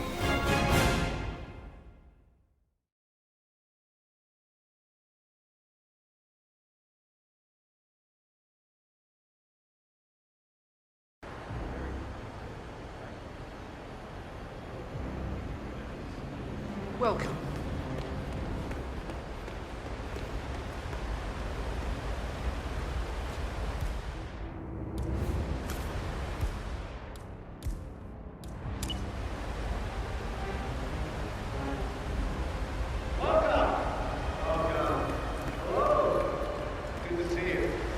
How lovely to see so many friendly and familiar faces here today.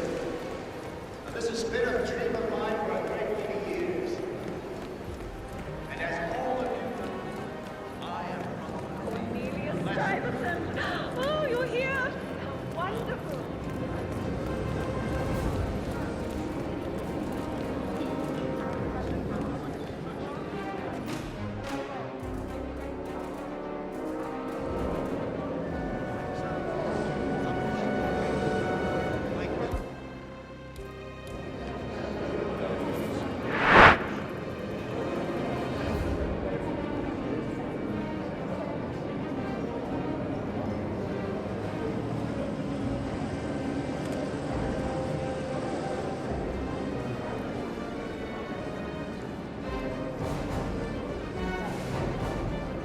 Shit. Cornelia's not alone. We'll have to wait. No, this is not happening.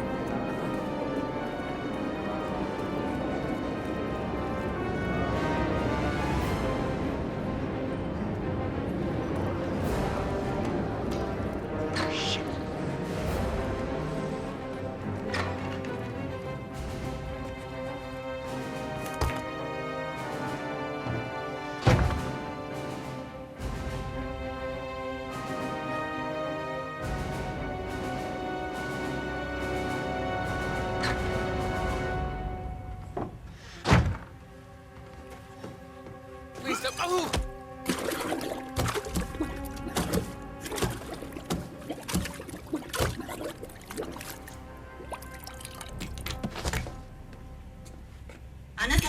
You got him, 47.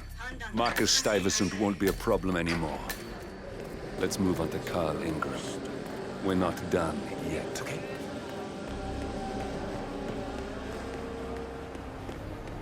Any news on the new guard assigned to codename Pinky? I got word that he entered the building, but he hasn't reported for duty. Probably still down at the depot, getting his uniform. I just hope he's got his papers with him. I heard rumors that he used to work for that Dalwood Rankin. You know, the Bollywood producer who died. Doesn't sound promising. No, it doesn't.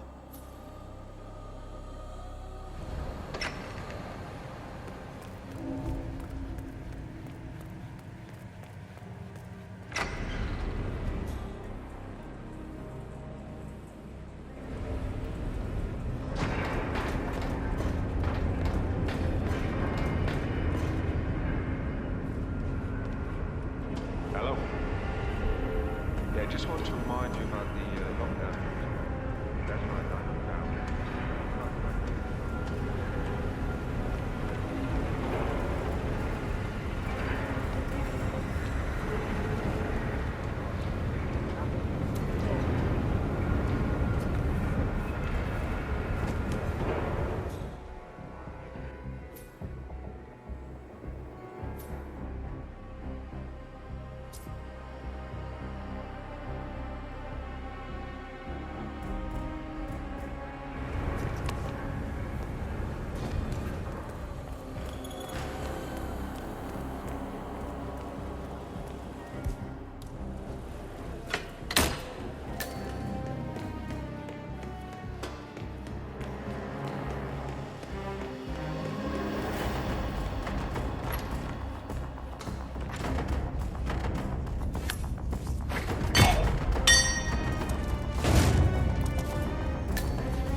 Damn.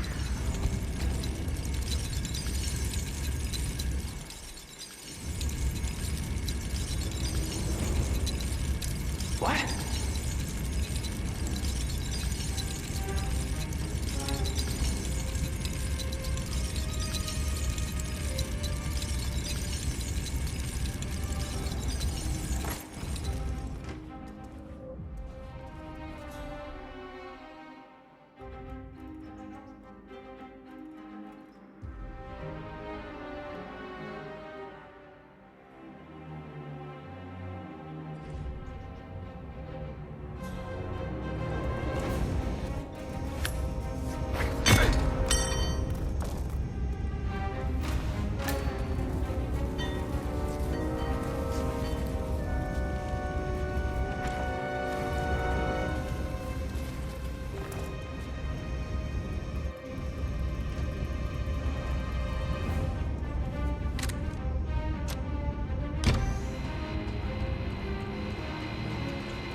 one fuse left in the fuse box over there. If that blows, we might get some irregularities. So no. Lucia, she's sick. She demands protection. I tried, but this is her day. Says officially left.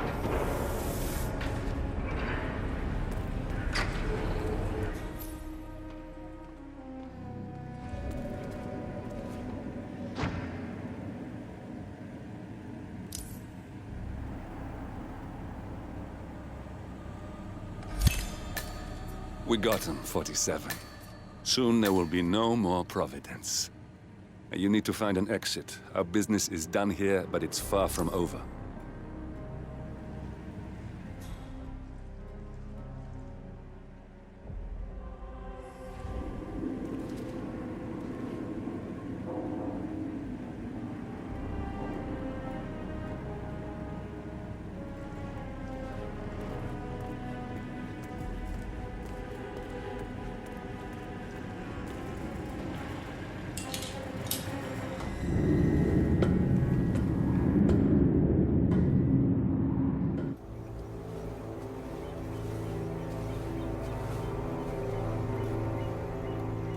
She came home. Carlyle's lost an empire. You fall hard enough, you tend to be reminded of what truly matters.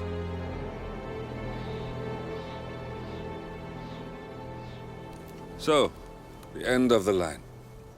You ready for this? Are you? Who will you be, without a score to settle? I guess the world's most wanted fugitive will have to do.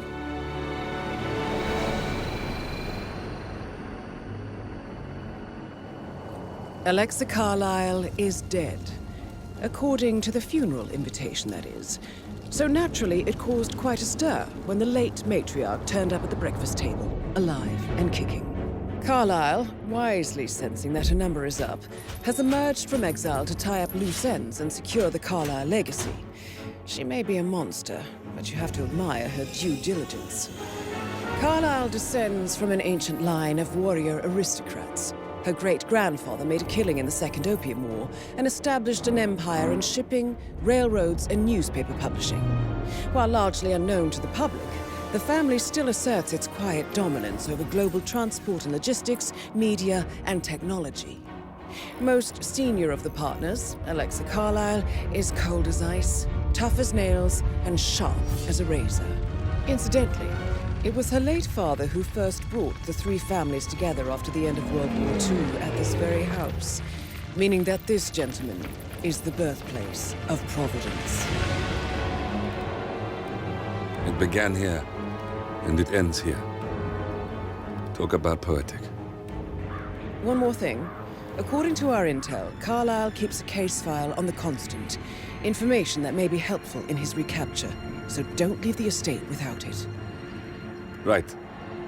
Happy hunting, 47. See you on the other side.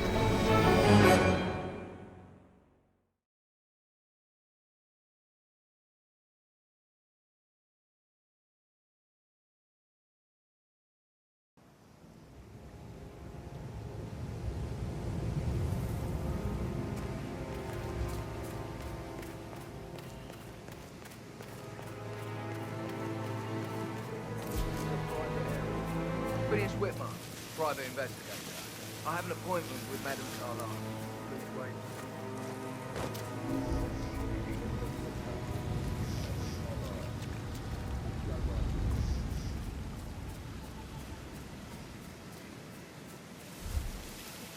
I heard Mary fainted when she heard Madame Carlyle was still alive. She didn't even hear it herself. It was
Do you think it was a suicide? That is Alexa Carlyle, unofficial leader of the Providence Partners, and last one to be alive.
Peculiar icons above the safe. I wonder if there might be some sort of a code. Maybe have a look around the office, 47.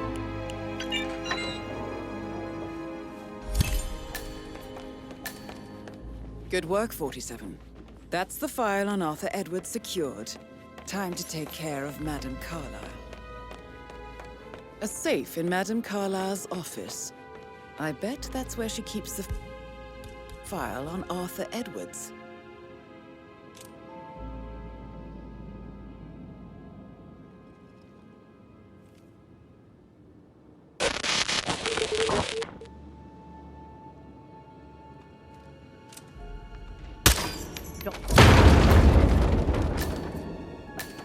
Mission complete. Yeah. Well done, 47.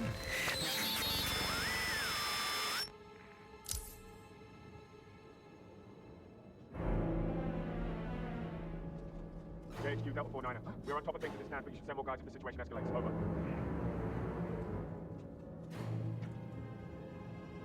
Yep. Well, that's broken.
47. Everyone, look out! With the Constantine. Shit.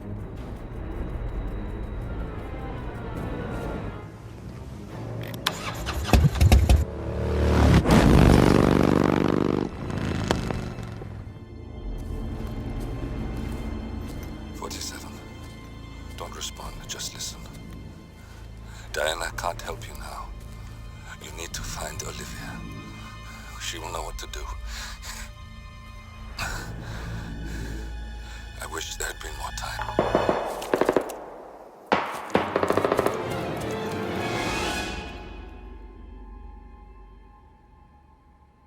And then there were none. Thank you, Miss Burnwood. Now, it's my turn.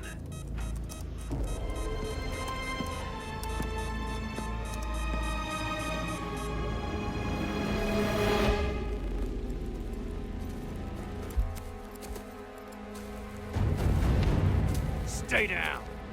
Boss wants you alive. Yeah? How about now? Over here! Cover me!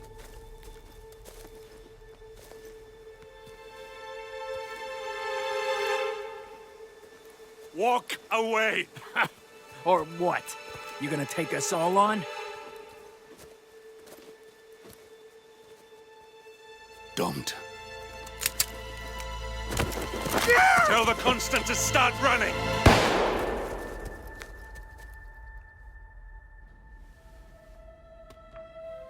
You think you've won? 47 is out there. And 47 never misses his mark. Neither do you, Miss Burnwood. That's what makes you valuable. You're delusional. You think I would betray 47? Trust me, you owe him nothing. What is this? I told you we could help each other, and I meant it. I look forward to your call.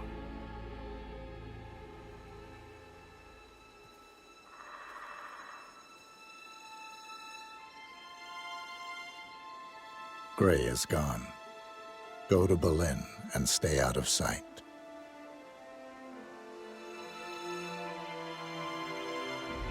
We're all that's left now.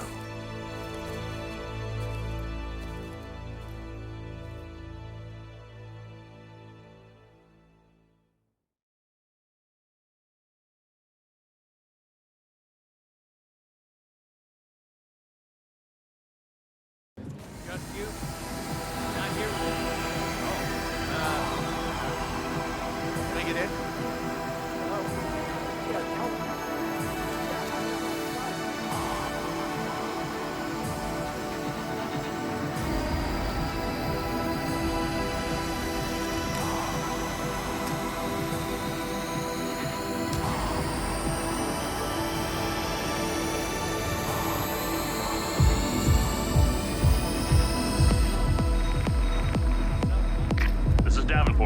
No sign of target. Stay alert. We don't need to give him an opportunity to strike.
It's Agent Green.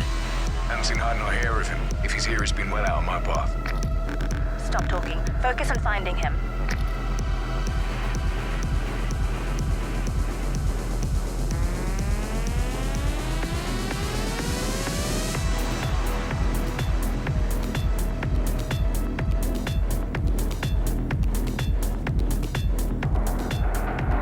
Command, just checking in.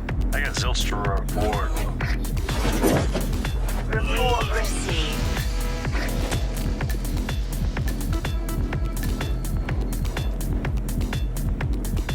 Green! Agent Green, are you still there?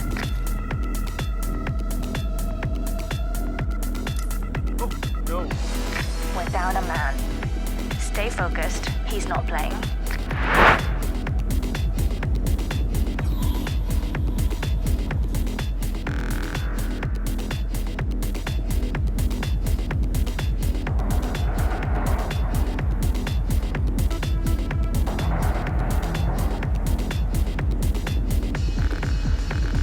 Command, reporting in. No updates. Yet. Understood. Stay watchful. It's only a matter of time now.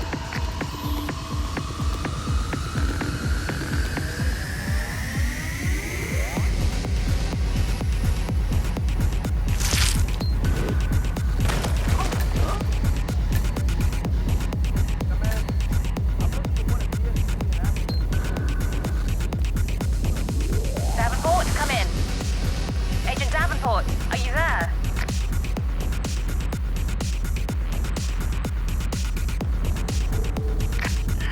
That's two. Don't make this personal or you'll get sloppy. And clearly, he's not making that mistake.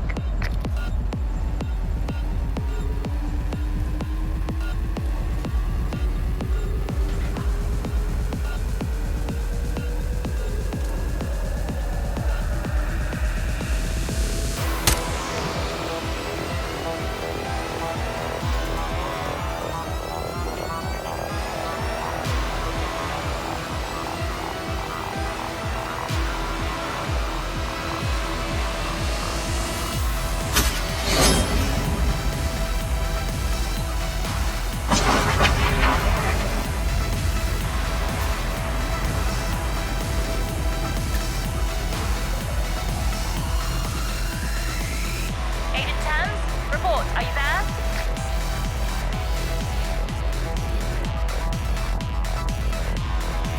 Three. We've lost three. If any of you have been waiting for your chance to snatch glory from the jaws of defeat, I would suggest getting it over with.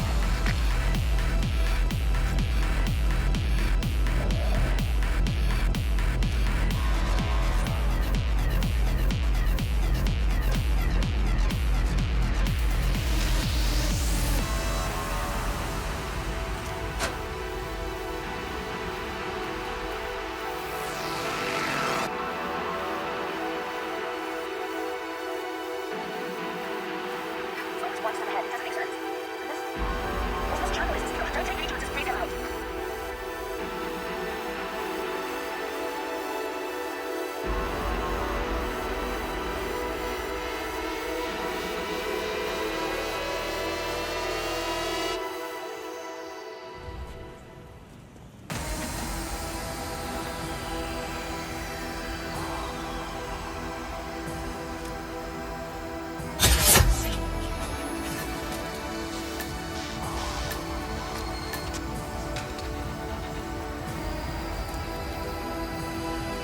Tremaine, are you still there? That's our fourth man down.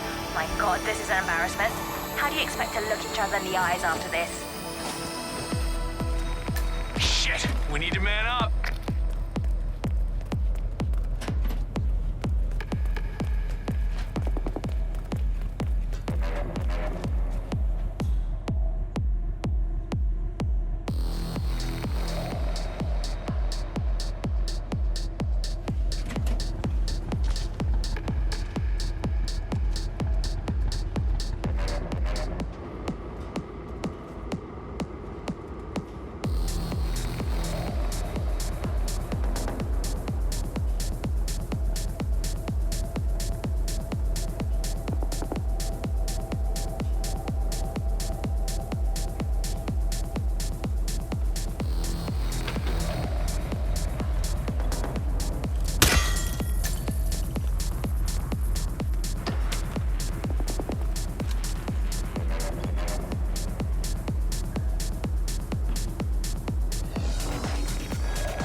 Oh, yeah.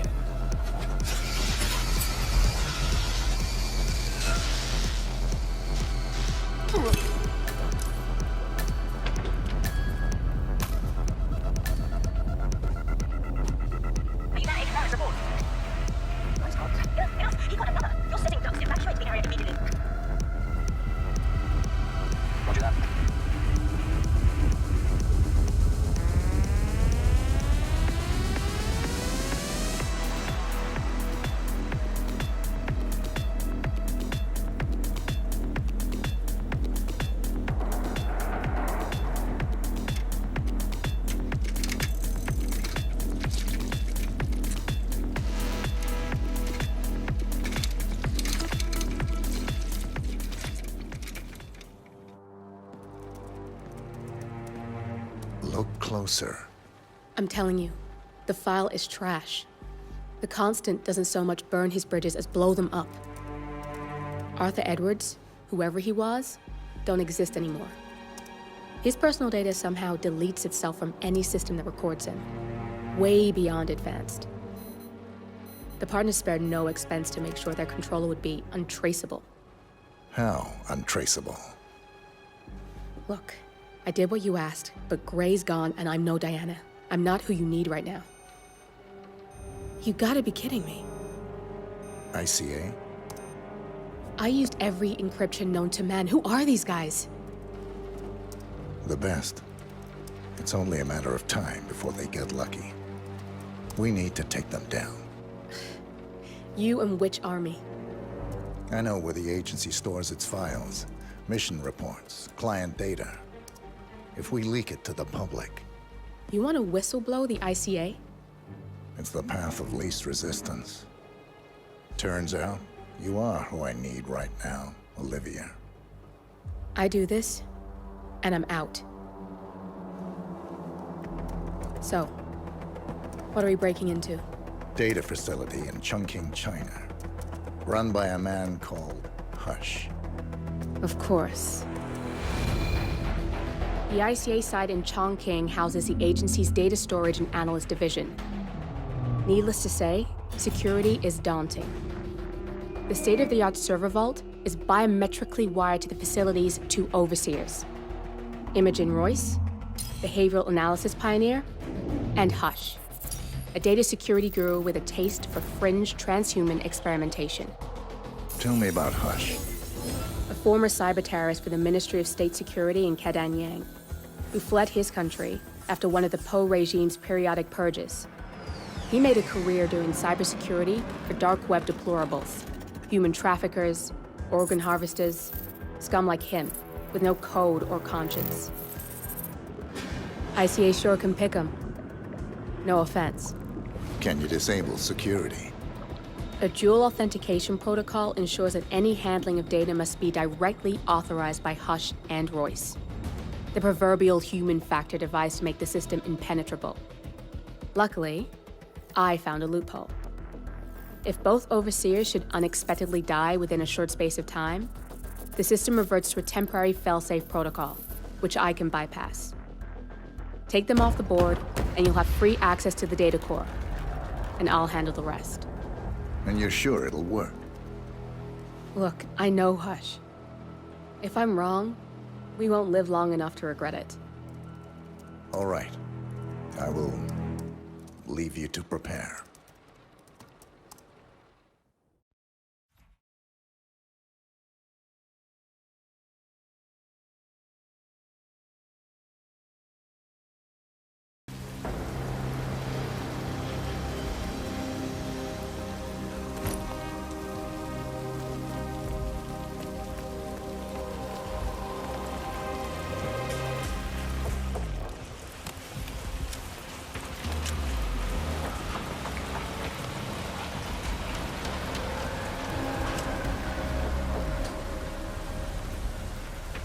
Jun's not coming in.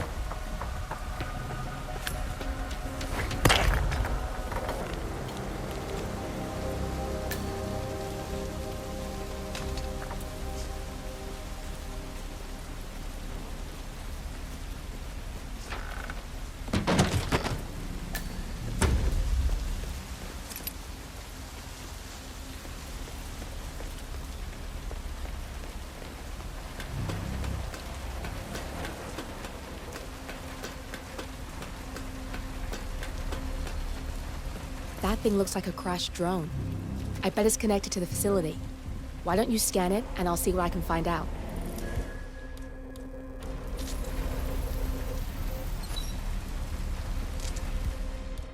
This thing is hooked up to Royce. Pings her if it's damaged. I can't use the transfer from this one, but if you take down a couple more, I might be able to piggyback the message and gain access to Royce's phone. This place is an excellent vantage point to take down some drones.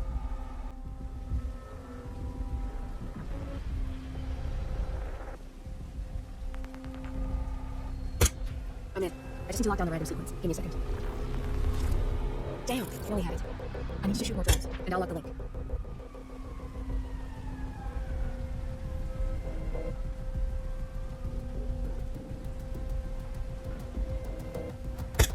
All locked. We can now listen on Royce's phone calls.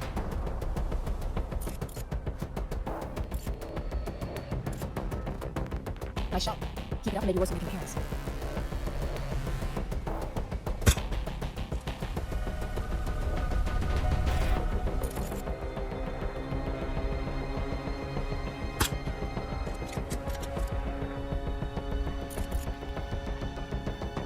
We may get more than a bargain for if we take care of those drones in a hush.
Not bad. I'll keep the signal up a little while longer.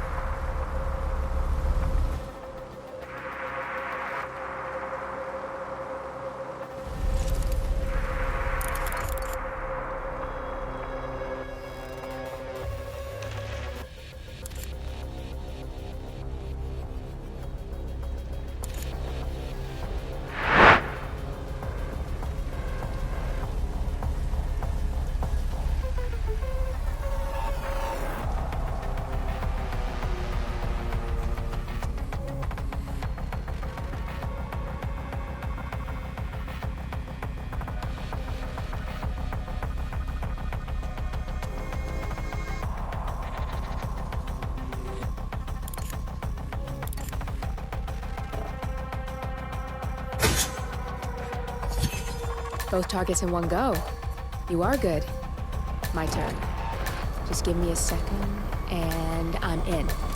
You can now access the core 47.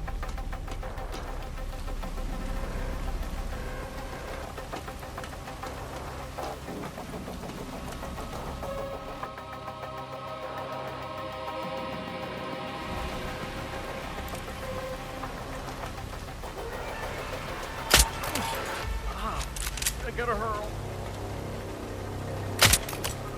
I gotta hurl right now.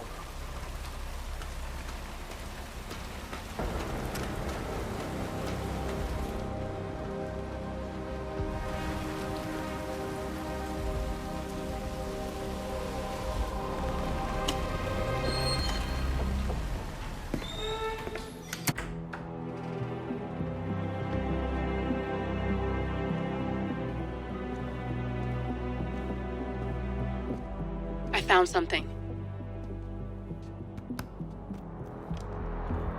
Buenos Aires International Airport this morning. Now watch this. Heralds.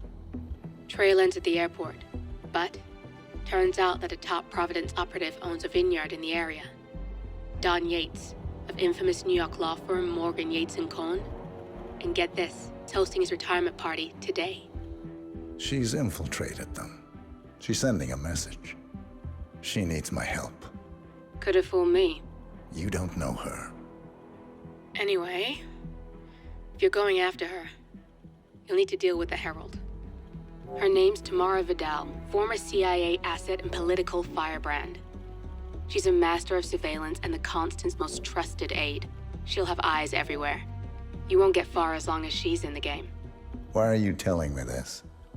I thought you were out. Yeah. Old habits, I guess. Anyway, I need to go. See you around, 47. No, you won't.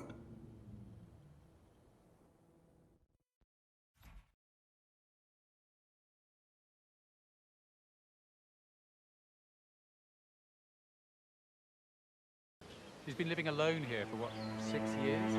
Street? It's Aaron, sir, from the firm. I came as quickly as I could. Yes, sir, I have the files. Sorry it took so long, but I had to access our remote server to print everything. I couldn't get my VPN in. Right. Sorry, sir. I'll be right inside.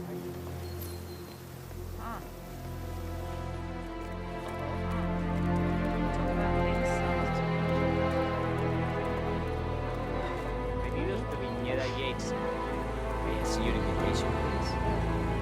Gracias, senor. Enjoy the party.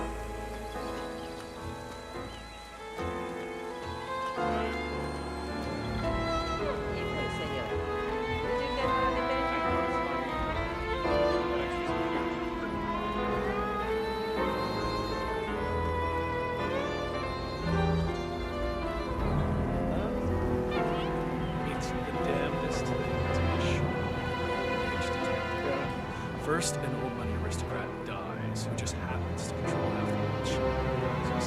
Then, on the night of your funeral, the younger sibling is murdered in his sleep, surrounded by his closest kin. Motive? Well, this, as they say, is what plot thickens. Don't spoil it. I don't Waiting feel for the true crime well. podcast. Oh, you won't have to wait long. We just secured the publishing rights. I got the offer from Jack Smart. Too many cervezas?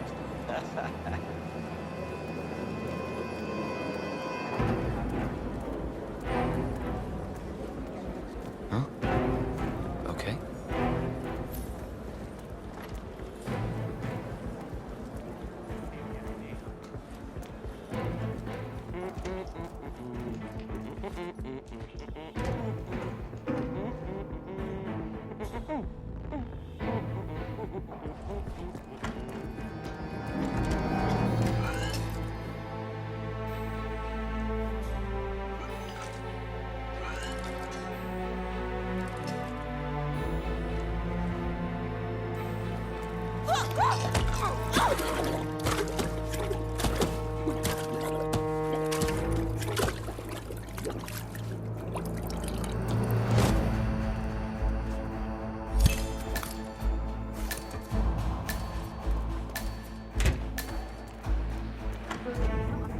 Think about it. Develop. Last.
profoundly.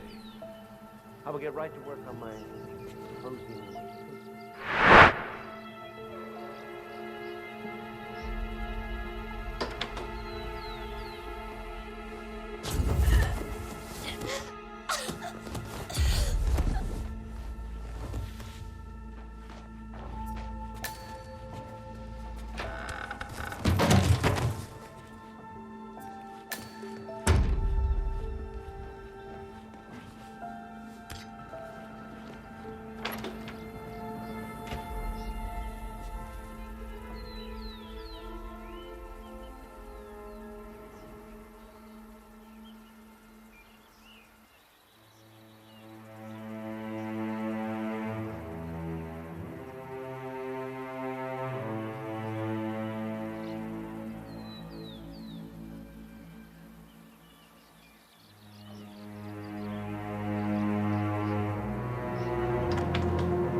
How did you know? Your deal. That kind of power always comes with a price. What's yours? I think you know.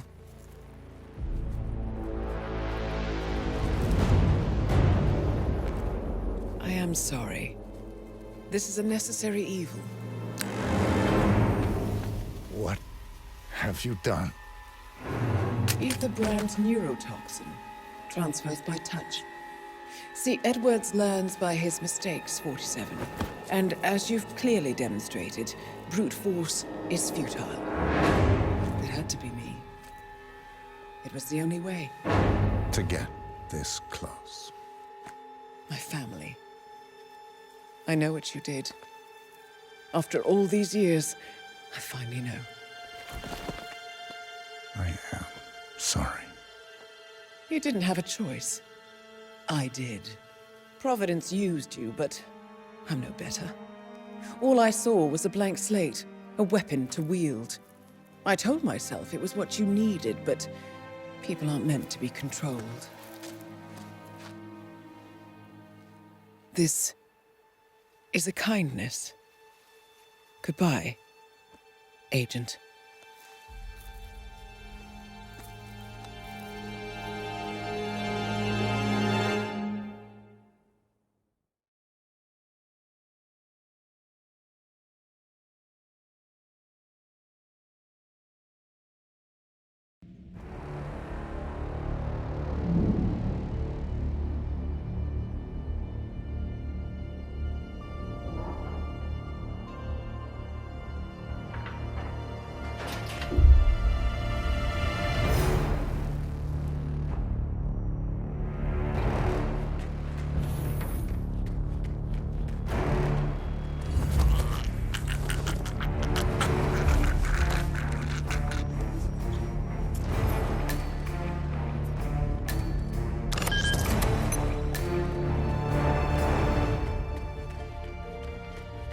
We need to find a catchy name for it, for when we go commercial.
supposed to be exactly? It all looks the same.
don't suppose there's any point calling for help?